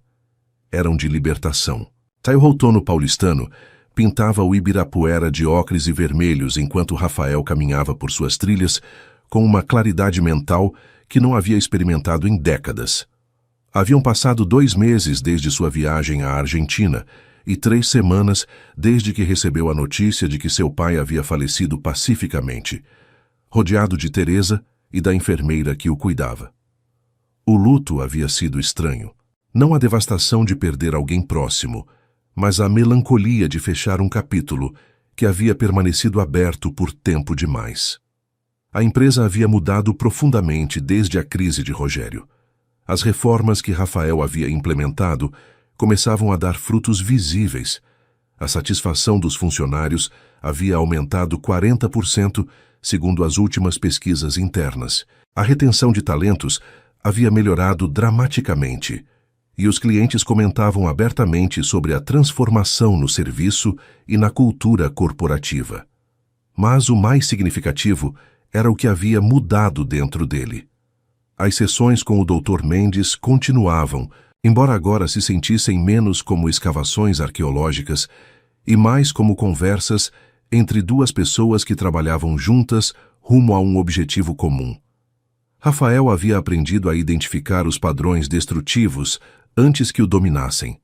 A necessidade de controle, o medo da vulnerabilidade, a tendência a confundir posse com amor. Não é que esses impulsos tivessem desaparecido, mas agora podia vê-los vir, respirar profundamente e escolher uma resposta diferente. E depois estava Marina. A relação deles havia evoluído de maneiras que nenhum dos dois teria previsto. Ela viajava a São Paulo às quartas e quintas para seu trabalho remoto. E, gradualmente, esses dias haviam se convertido no eixo ao redor do qual girava a semana de ambos. Almoços em pequenos restaurantes de Pinheiros, passeios pela feira da Benedito Calixto aos domingos, quando coincidiam, conversas que às vezes duravam até o amanhecer, sobre temas que iam desde filosofia até os programas de televisão mais absurdos. Não haviam definido o que eram. E pela primeira vez em sua vida, essa indefinição não angustiava Rafael. Estavam construindo algo em seu próprio ritmo, sem as pressões de rótulos ou expectativas externas. Algo que se sentia orgânico, autêntico e, precisamente por isso, mais sólido que qualquer relacionamento que tivesse tido antes. Uma tarde de novembro, exatamente 1 ano depois daquela reunião fatídica, onde tudo havia começado, encontraram-se por acaso no MASP. Rafael havia ido ver uma exposição temporária sobre Portinari. Marina havia escapado de uma reunião particularmente tediosa e buscava o consolo da arte para se reequilibrar. Encontraram-se diante de Retirantes, a obra-prima de Portinari que capturava o sofrimento do sertão nordestino com uma brutalidade que o tempo não havia suavizado. Estavam de pé lado a lado contemplando os tons terrosos que gritavam o sofrimento de uma nação, quando suas mãos se encontraram como se tivessem vontade própria. Tenho pensado muito neste último ano, disse Marina, sem desviar o olhar do quadro. Em tudo o que aconteceu. Em quem éramos e em quem somos agora. E o que você concluiu? Que somos versões diferentes de nós mesmos. Melhores, acho. Ou pelo menos mais honestas. Rafael assentiu, entrelaçando seus dedos com os dela. Meu terapeuta diz que o crescimento pessoal nunca termina, que sempre haverá mais camadas para descascar, mais sombras para enfrentar. E isso te assusta? Antes teria me apavorado. Agora. Fez uma pausa buscando as palavras precisas. Agora acho que é uma boa notícia. Significa que sempre podemos ser melhores, que não estamos condenados a repetir os mesmos erros para sempre. Marina se virou para ele, e seus olhos brilhavam com algo que Rafael havia aprendido a reconhecer. Não era só afeto, era respeito. E o respeito, havia descoberto, era o alicerce sem o qual nenhum amor podia se sustentar. Tem uma coisa que quero te perguntar, disse ela, e preciso que seja completamente honesto. Serei. Se eu te pedisse que deixássemos as coisas como estão, sem rótulos, sem compromissos formais só, isso que temos agora você conseguiria? Conseguiria estar em paz com a incerteza? Era uma pergunta que teria sido impossível de responder um ano atrás. O Rafael de antes teria precisado de garantias, promessas, alguma forma de controle sobre o futuro. Mas o Rafael que estava de pé diante de retirantes, com a mão de Marina na sua, havia aprendido que as garantias eram ilusões e que o único momento real era o presente. Sim, respondeu. Posso estar em paz com isso. Com você. Sem precisar de mais do que você quiser livremente dar. Marina sorriu, e havia algo novo naquele sorriso. Um relaxamento nos músculos ao redor de seus olhos, uma leveza em seus ombros que sugeria que um peso invisível havia sido finalmente depositado. Então tenho algo para te contar. Estou ouvindo. Decidi ficar em São Paulo permanentemente. Campinas foi uma experiência incrível, mas minha vida está aqui. Meu trabalho, meus amigos, minha terapeuta. Fez uma pausa significativa. Você. Rafael sentiu que seu coração se expandia, enchendo-se de uma alegria que não sabia que podia conter. Você tem certeza? Não quero que sacrifique. Não é um sacrifício, interrompeu ela. É uma escolha. Minha escolha. E estou fazendo de um lugar de força, não de dependência. Consegue notar a diferença? Conseguia. Absolutamente conseguia. Então bem-vinda à casa, disse, e a beijou pela primeira vez. Foi um beijo suave, quase hesitante, como o primeiro passo de uma longa jornada que ambos sabiam que apenas começava. Ao seu redor, outros visitantes do museu passavam alheios ao momento, absortos em suas próprias contemplações artísticas. Mas para Rafael e Marina, o mundo havia se reduzido àquele ponto de contato, aquela promessa silenciosa de um futuro que construiriam juntos, um dia de cada vez. Quando finalmente se separaram, a chuva havia começado a bater nas janelas do museu, tingindo a luz da tarde com tons cinzas que lembravam o quadro que haviam estado contemplando. Mas para eles, aquela chuva não era tristeza, era renovação. Era o céu limpando o passado para fazer espaço ao que viria.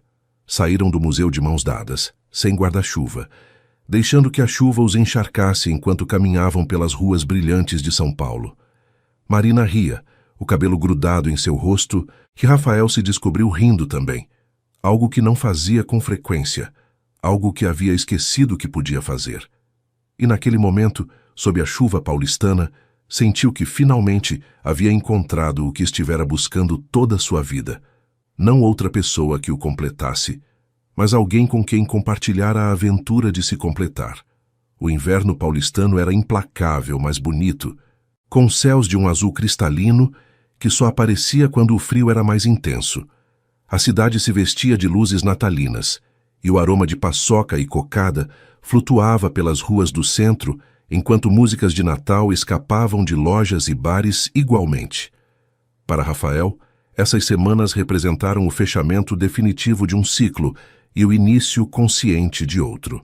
A empresa havia completado sua transformação estrutural, com novos protocolos de transparência e programas de bem-estar que haviam se convertido em modelo para outras corporações do setor.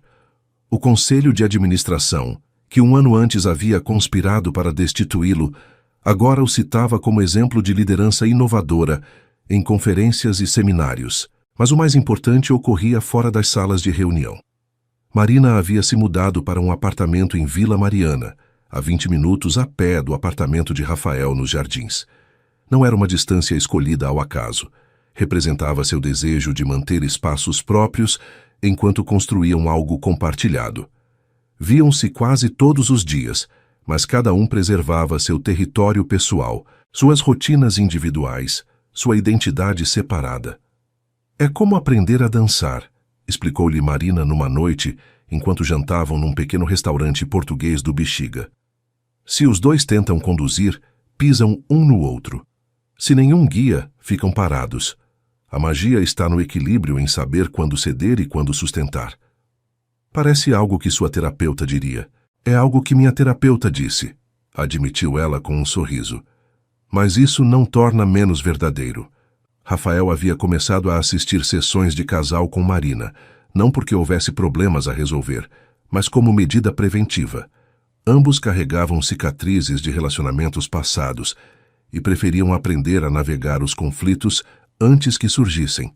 A terapeuta de casal, uma mulher de 60 anos com experiência em trauma relacional, ensinava-lhes técnicas de comunicação que soavam simples, mas requeriam prática constante. Escutar para entender, em vez de para responder, expressar necessidades sem acusações, tolerar o desconforto sem reagir impulsivamente. O amor maduro não é um destino, disse-lhes durante uma sessão memorável. É uma jornada. E como toda jornada, tem trechos entediantes, desvios inesperados e momentos de dúvida. O que distingue os casais que perduram não é a ausência de problemas, mas a vontade de atravessá-los juntos. Essa filosofia foi colocada à prova quando Rafael recebeu uma oferta que teria mudado tudo. Uma corporação multinacional com sede em Nova York lhe oferecia o cargo de CEO de sua divisão para a América Latina, com um salário que triplicava o atual e a promessa de influir numa das maiores empresas do continente. Era o tipo de oportunidade que, anos atrás, teria aceitado sem hesitar, sem consultar ninguém, sem considerar nada, além de sua ambição profissional. Agora, a primeira ligação que fez foi para Marina. É uma decisão sua, disse-lhe ela depois de ouvir os detalhes. Não vou te dizer o que fazer. Mas me afeta. Nos afeta. Eu sei. E por isso você precisa pensar primeiro. Quando souber o que realmente quer, conversamos sobre como afeta o que temos. Passou 3 dias em reflexão silenciosa. Caminhou pelo Ibirapuera até as pernas doerem. Passou horas em cafés observando as pessoas. Escreveu páginas e páginas num caderno que seu terapeuta lhe havia sugerido manter. E, gradualmente, a resposta emergiu com uma claridade que o surpreendeu. Não queria ir para Nova York. Não porque tivesse medo da mudança, nem porque Marina o prendesse a São Paulo, mas porque pela primeira vez em sua vida havia encontrado um equilíbrio que valorizava mais que qualquer título ou salário. Tinha uma empresa que havia transformado segundo seus próprios princípios, uma mãe que se recuperava em Belo Horizonte e que podia visitar todo o fim de semana, um terapeuta que o conhecia profundamente e um relacionamento que o desafiava a ser melhor pessoa cada dia. Nova York representava a velha versão de si mesmo, o homem que fugia para frente, que preenchia vazios internos com conquistas externas, que confundia sucesso com plenitude. São Paulo representava o homem que queria ser, enraizado, conectado, consciente. Quando ligou para a multinacional para recusar a oferta, fez sem dúvidas nem arrependimentos. E quando contou a Marina sua decisão, ela simplesmente assentiu. Não te surpreende? Perguntou ele. Eu ficaria surpresa se tivesse aceitado. O Rafael que conheço agora sabe que há coisas mais valiosas que o poder. Como o quê? Ela se aproximou e pegou seu rosto entre as mãos, olhando-o diretamente nos olhos.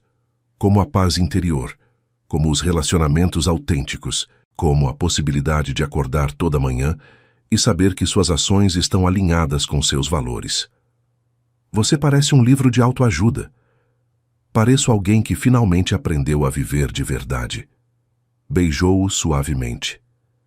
E fico feliz que você esteja aprendendo o mesmo. Naquela noite, enquanto a cidade brilhava com luzes natalinas e o frio de dezembro mordia as ruas desertas, Rafael soube que havia tomado a decisão certa. Não porque fosse a mais fácil nem a mais lucrativa, mas porque era a mais fiel a quem realmente era. E isso, descobriu, valia mais que todos os impérios do mundo. A primavera chegou com a promessa de novos começos. As cerejeiras em flor salpicavam de rosa e branco os parques de São Paulo e o sol morno convidava a passeios intermináveis por ruas que despertavam da hibernação invernal. Para Rafael e Marina, a primavera trouxe consigo um passo que nenhum dos dois havia antecipado, mas que parecia inevitável, a integração de seus mundos separados. Tudo começou quando Marina conheceu formalmente Vera. O encontro havia sido planejado durante semanas, com a meticulosidade de uma operação diplomática. Rafael havia viajado a Belo Horizonte para preparar sua mãe, explicando-lhe a história completa, sem omitir seus piores momentos. A obsessão inicial, a terapia, a lenta construção de algo autêntico. Vera havia escutado em silêncio, assentindo ocasionalmente, sem julgar. Parece alguém que te faz uma pessoa melhor, havia dito finalmente. E isso é tudo que uma mãe pode pedir. No dia do encontro, Marina chegou a Belo Horizonte com um buquê de flores e uma caixa de doces cariocas que sua própria mãe lhe havia enviado especificamente para essa ocasião. O nervosismo era palpável em cada um de seus gestos, mas quando Vera a recebeu na porta com um abraço que durou mais do que o estritamente necessário, a tensão se dissolveu como açúcar em café quente. A tarde transcorreu entre anedotas da infância de Rafael, muitas das quais o faziam corar de vergonha. Discussões sobre receitas regionais que derivaram numa competição amistosa entre a cozinha carioca e a mineira, e momentos de silêncio confortável, onde as 3 gerações simplesmente desfrutavam de estar juntas. Gostei dela, declarou Vera quando Marina foi ao banheiro. Tem fogo, mas também tem raízes. É o que você precisa. E o que eu preciso, segundo você? Alguém que não te deixe fugir de si mesmo. Alguém que te obrigue a continuar crescendo. A relação entre Marina e Vera floresceu de maneiras inesperadas. Começaram a se ligar diretamente, sem que Rafael servisse de intermediário. Compartilhavam receitas por mensagem de texto, trocavam fotos de plantas e jardins e desenvolveram um vocabulário de piadas internas que às vezes deixava Rafael se sentindo como um estranho em sua própria família. Mas longe de incomodá-lo, aquela conexão o enchia de uma alegria que não sabia como expressar. Pela primeira vez em sua vida, as pessoas que amava formavam uma rede de afeto que não dependia exclusivamente dele, que existia independentemente de sua presença, que teria continuidade além de qualquer coisa que pudesse lhe acontecer. A integração no outro sentido foi mais complicada. A mãe de Marina, Rosa, o universo tinha um senso de humor irônico ao dar-lhe o mesmo nome que uma das flores favoritas de Vera. Morava no Rio de Janeiro e carregava décadas de desconfiança em relação a qualquer homem que se aproximasse de sua filha. O relacionamento anterior de Marina, que havia durado 7 anos de manipulação e controle, havia deixado cicatrizes não só nela, mas em toda a sua família. Rosa havia visto sua filha se reduzir, desvanecer, perder o brilho que a caracterizava desde menina, e não estava disposta a permitir que isso acontecesse de novo. O primeiro encontro, durante uma visita de Marina ao Rio, em que Rafael insistiu em acompanhá-la, foi tenso como uma corda de violão prestes a se romper. Rosa o examinou, com olhos que haviam aprendido a desconfiar, fazendo-lhe perguntas diretas, que qualquer outro teria considerado invasivas. Por que um homem de sua posição estava com alguém como sua filha? Que garantias podia oferecer de que não a machucaria? Entendia que se lhe fizesse mal, teria que se haver com toda uma família carioca que protegia ferozmente os seus? Rafael respondeu a cada pergunta com honestidade brutal. Não posso garantir que nunca a machucarei, admitiu. Os relacionamentos são complicados e todos cometemos erros. O que posso garantir é que quando surgirem conflitos, vou enfrentá-los em vez de fugir, que vou escutá-la mesmo que me seja difícil, e que, se alguma vez me comportar de maneira que a prejudique, receberei de bom grado qualquer intervenção de quem a ama. Rosa o estudou durante um longo momento, seus olhos escuros esquadrinhando algo que só ela podia ver. Minha Marina já não é a menina que precisava de proteção, disse finalmente. É uma mulher que aprendeu a se proteger sozinha. Mas isso não significa que não precise de gente ao seu lado. Só que agora escolhe quem deixa entrar. Fez uma pausa. E parece ter te escolhido. Então é melhor você estar à altura. Não foi exatamente uma bênção, mas era um começo. Com o tempo, a relação com Rosa se suavizou. Rafael descobriu que a desconfiança da mulher escondia uma dor profunda por não ter podido proteger sua filha de seu ex-parceiro. Por não ter visto os sinais até que fosse tarde demais, compreendeu que sua hostilidade inicial era uma forma de amor feroz, de determinação de não falhar de novo. E gradualmente, através de jantares familiares no Rio, videochamadas semanais e pequenos gestos de consideração que demonstravam que levava a sério o bem-estar de Marina, foi conquistando um lugar naquele círculo protetor. O verão os encontrou unidos de maneiras que um ano antes teriam parecido impossíveis. Passavam fins de semana alternando entre Belo Horizonte e Rio de Janeiro, construindo pontes entre duas famílias que não poderiam ter sido mais diferentes, mas que compartilhavam um valor fundamental: o amor incondicional por seus filhos. E em algum ponto daqueles meses, enquanto observavam o pôr do sol do Pão de Açúcar ou passeavam pelas ruas de paralelepípedos do centro histórico de Ouro Preto, Rafael e Marina compreenderam que haviam conseguido algo extraordinário. Não só estavam construindo um relacionamento, estavam tecendo uma rede de afeto que os sustentava e os desafiava, que celebrava suas fortalezas e perdoava suas fraquezas, que lhes recordava constantemente que o amor verdadeiro não era uma ilha, mas um arquipélago, uma constelação de conexões que davam significado a cada estrela individual. O outono daquele ano trouxe consigo a prova definitiva. Havia sido um dia como qualquer outro. Reuniões matinais, café com Marta, ligações com clientes que requeriam sua atenção pessoal.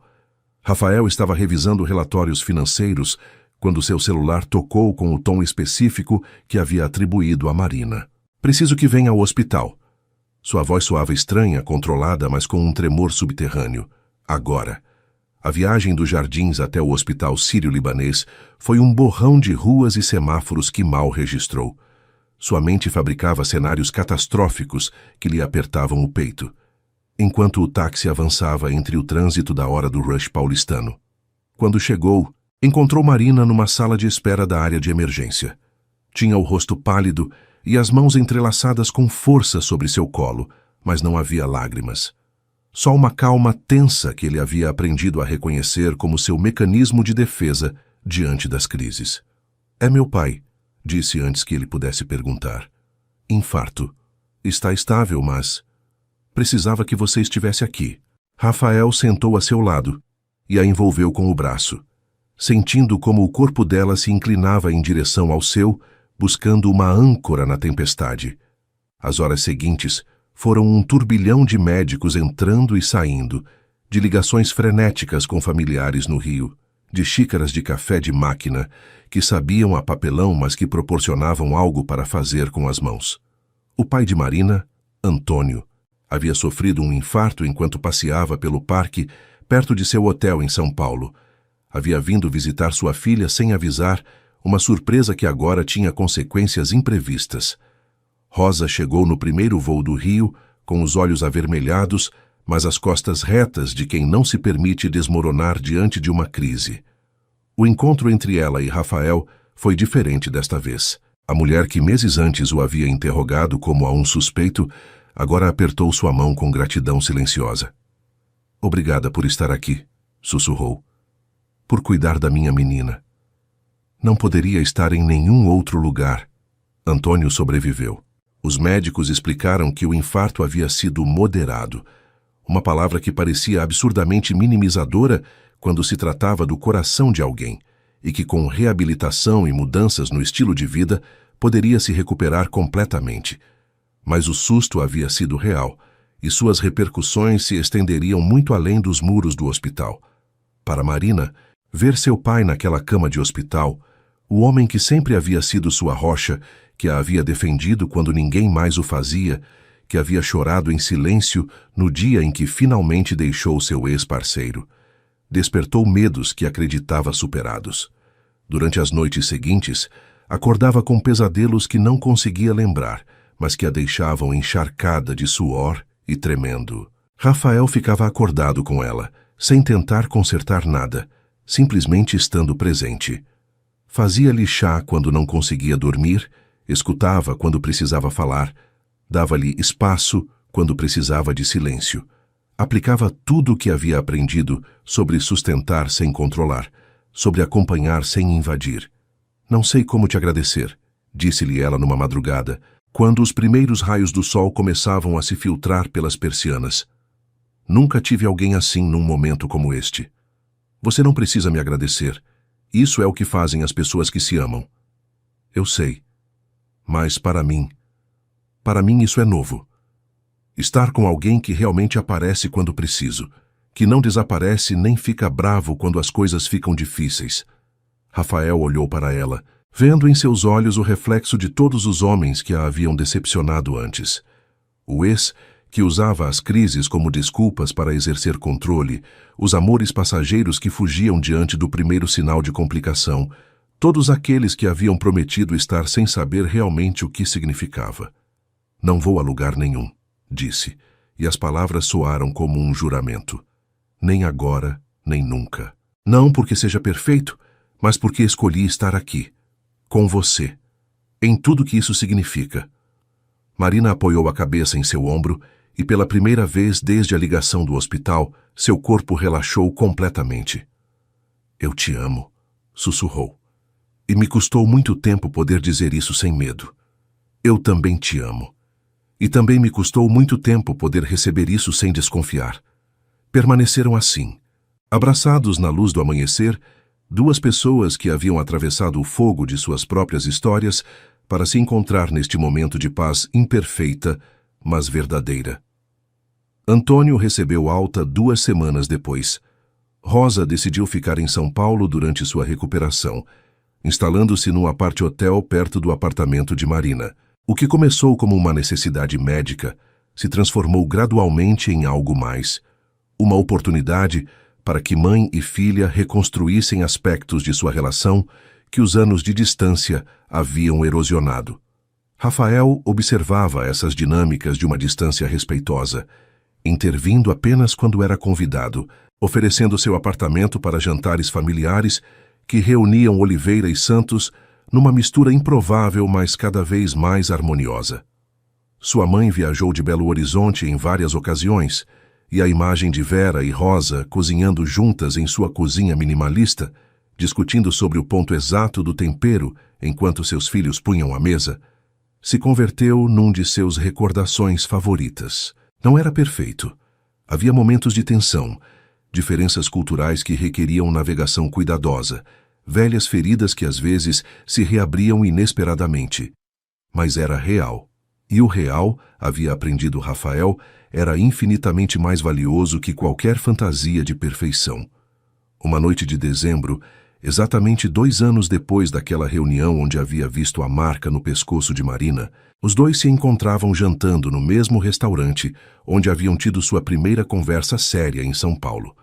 O local havia mudado de donos, mas mantinha o mesmo ambiente íntimo de velas e madeira escura que ambos recordavam. "Sabe no que estou pensando?" perguntou Marina, girando a taça de vinho entre seus dedos. "No quê?" "Em como tudo poderia ter sido diferente. Se você não tivesse ido para a terapia, se eu não tivesse decidido me aproximar naquele dia no hospital de Belo Horizonte, se qualquer um de nós tivesse escolhido o caminho fácil em vez do correto." Rafael assentiu, sentindo o peso de todas as bifurcações que os haviam trazido até este momento. "Você se arrepende de algo?" "Não." A resposta foi imediata, sem dúvidas. "Nem mesmo dos momentos mais difíceis, porque sem eles não estaríamos aqui. Então brindemos aos momentos difíceis." Chocaram as taças, e o som do cristal ressoou como um sino diminuto que anunciava algo novo. "Tem uma coisa que quero te perguntar", disse Rafael, e sua voz tremeu ligeiramente apesar de todos seus esforços para mantê-la firme. "Algo no que venho pensando há muito tempo." Marina olhou para ele com curiosidade, mas sem alarme. Haviam aprendido a navegar as conversas difíceis sem medo, a confiar que qualquer coisa que o outro dissesse viria de um lugar de amor. "Estou ouvindo." Rafael respirou fundo. "Não estou te pedindo em casamento. Pelo menos não ainda, não da maneira tradicional. O que estou te pedindo é um compromisso diferente, uma promessa de que continuaremos nos escolhendo dia a dia, ano após ano, de que construiremos algo juntos, em nosso próprio ritmo, sem as pressões do que a sociedade espera que façamos. Uma promessa sem anel? Uma promessa que vale mais que qualquer anel. Tirou do bolso uma pequena caixa de madeira que havia entalhado ele mesmo durante suas noites de insônia. Isto é um símbolo, nada mais. Mas queria que você tivesse algo físico que te lembrasse o que estamos construindo. Marina abriu a caixa e encontrou dentro uma chave de latão antiga, gravada com uma data, o dia em que se conheceram no hospital de Belo Horizonte. Uma chave? A chave do meu apartamento. Mas também uma chave simbólica a tudo que sou, o bom e o ruim, o luminoso e o escuro, ao meu passado e ao meu futuro, as partes de mim que ainda estou descobrindo.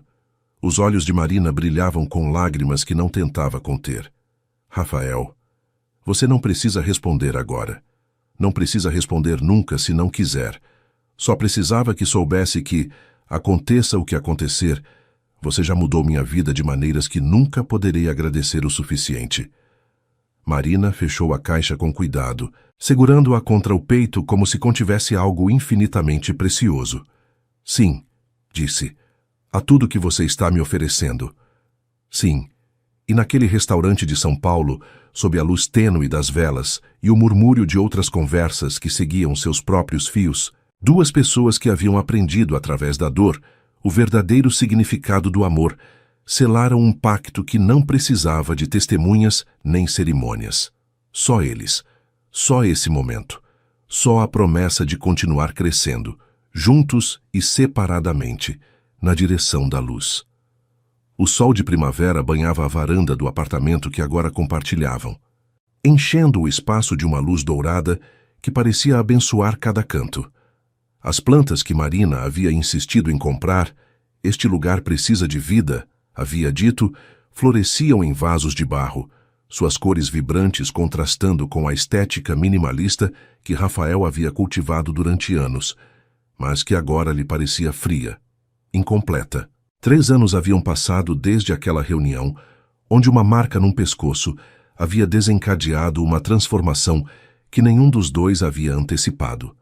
3 anos de terapia individual e de casal, de crescimento doloroso e alegrias inesperadas, de aprender e desaprender padrões que haviam acreditado imutáveis.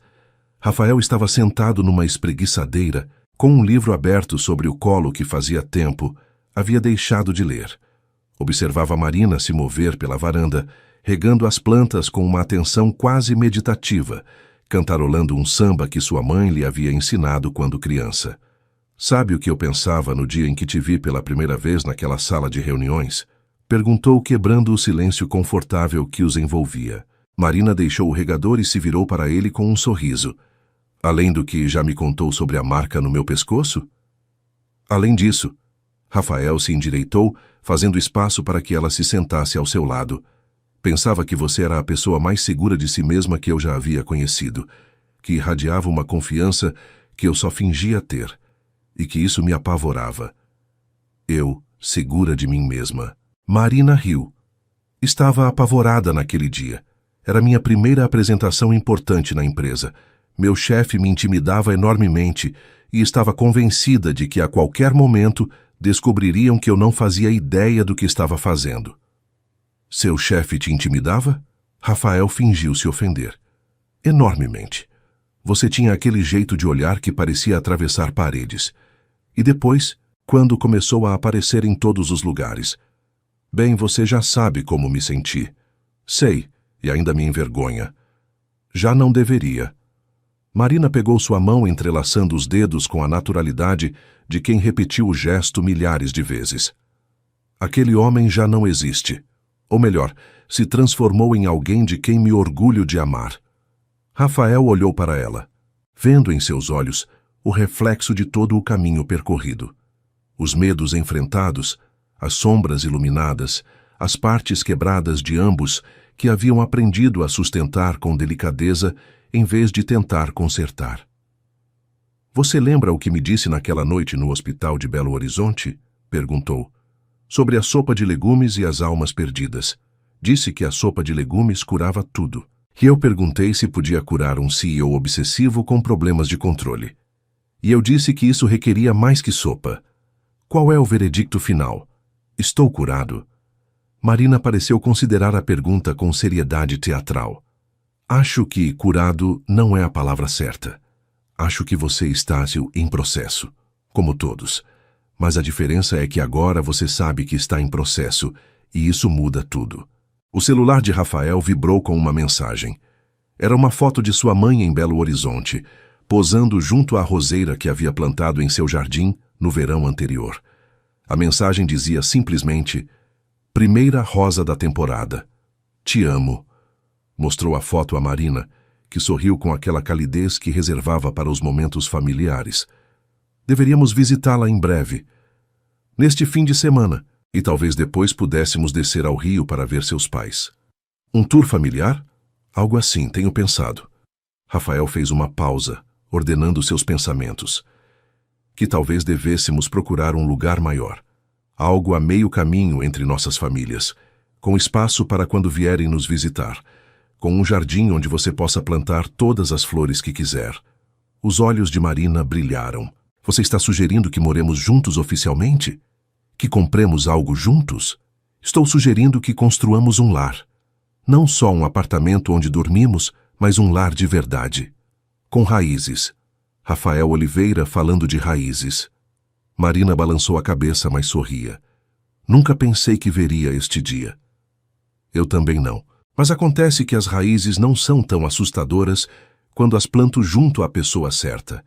Olharam-se durante um longo momento, e naquele silêncio se condensaram todas as batalhas travadas e vencidas, todas as noites de insônia e as madrugadas de revelação, todos os pequenos atos de coragem que haviam precisado para chegar até aqui. Sim, disse Marina finalmente. A tudo isso. De novo sim.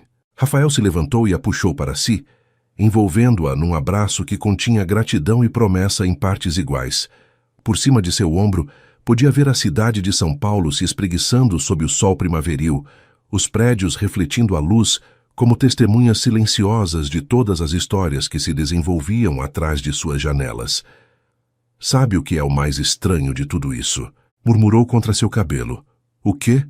Que começou com um mal-entendido, uma marca de massagem que eu converti numa tragédia, e de alguma forma esse mal-entendido me levou a você. A vida é assim às vezes. Os caminhos mais tortuosos terminam levando aos melhores destinos. Outra frase da sua terapeuta? Essa é minha. Marina se separou o suficiente para olhá-lo nos olhos. E falando em terapeutas, o Dr. Mendes me enviou uma mensagem ontem. Diz que está muito orgulhoso do seu progresso. Você contou a ele? Escrevi para agradecer, por ajudar a transformar você no homem que eu precisava que você fosse. Rafael sentiu um nó na garganta. Não era só o Dr. Mendes, era você, sua paciência, sua recusa em aceitar menos do que merecia, sua coragem para me dar uma segunda chance quando tinha todo o direito de fugir. Todos precisamos de segundas chances, e terceiras, e às vezes, décimas. O que importa é o que fazemos com elas. O sol havia alcançado seu ponto mais alto, banhando a varanda numa luz que fazia brilhar cada folha, cada pétala, cada superfície. Em algum lugar da cidade, alguém tocava um violão cujas notas flutuavam até eles, como uma trilha sonora improvisada. Os ruídos do trânsito se misturavam com o canto dos pássaros, criando a sinfonia cotidiana de uma cidade que seguia viva, que seguia oferecendo possibilidades a quem se atrevia a tomá-las. Rafael pegou a mão de Marina e a levou até seus lábios, beijando seus nós dos dedos, com uma ternura que havia aprendido a expressar. Obrigado, disse. Por me ver, por ficar, por me ensinar que o amor não é uma jaula, mas um jardim, que não se trata de possuir, mas de cultivar. Obrigada a você, respondeu ela, por ter a coragem de mudar, por escolher o caminho difícil quando o fácil estava ali, te esperando, por me demonstrar que os homens podem crescer, que as pessoas podem se transformar, que nunca é tarde demais para se tornar quem realmente somos. Beijaram-se sob o sol de São Paulo, Um beijo que continha a memória de todos os beijos anteriores e a promessa de todos que viriam depois. Um beijo que sabia a café com leite e jasmim, a sopa de legumes num hospital de Belo Horizonte e a vinho tinto numa mesa da Vila Madalena. Um beijo que era em si mesmo um ato de fé. A fé em que duas pessoas imperfeitas podiam construir algo perfeito, não apesar de suas rachaduras, mas precisamente através delas. Quando finalmente se separaram, o mundo seguia girando exatamente igual a antes. Os carros seguiam circulando, os pássaros seguiam cantando, o sol seguia seu arco eterno através do céu. Nada havia mudado. E, no entanto, tudo era diferente, porque naquela varanda, entre plantas que floresciam e promessas que se renovavam a cada dia, duas pessoas haviam demonstrado algo que o mundo frequentemente esquece: que as melhores histórias de amor não são as que começam com perfeição, mas as que se constroem, tijolo por tijolo, a partir das ruínas do que fomos em direção à luz do que escolhemos ser. Rafael e Marina permaneceram abraçados até que o sol começou sua descida em direção ao horizonte, tingindo o céu de São Paulo com cores que nenhum pintor poderia capturar. Não falaram de futuro nem de passado. Só existiam nesse presente infinito duas almas que haviam encontrado seu caminho de volta para casa.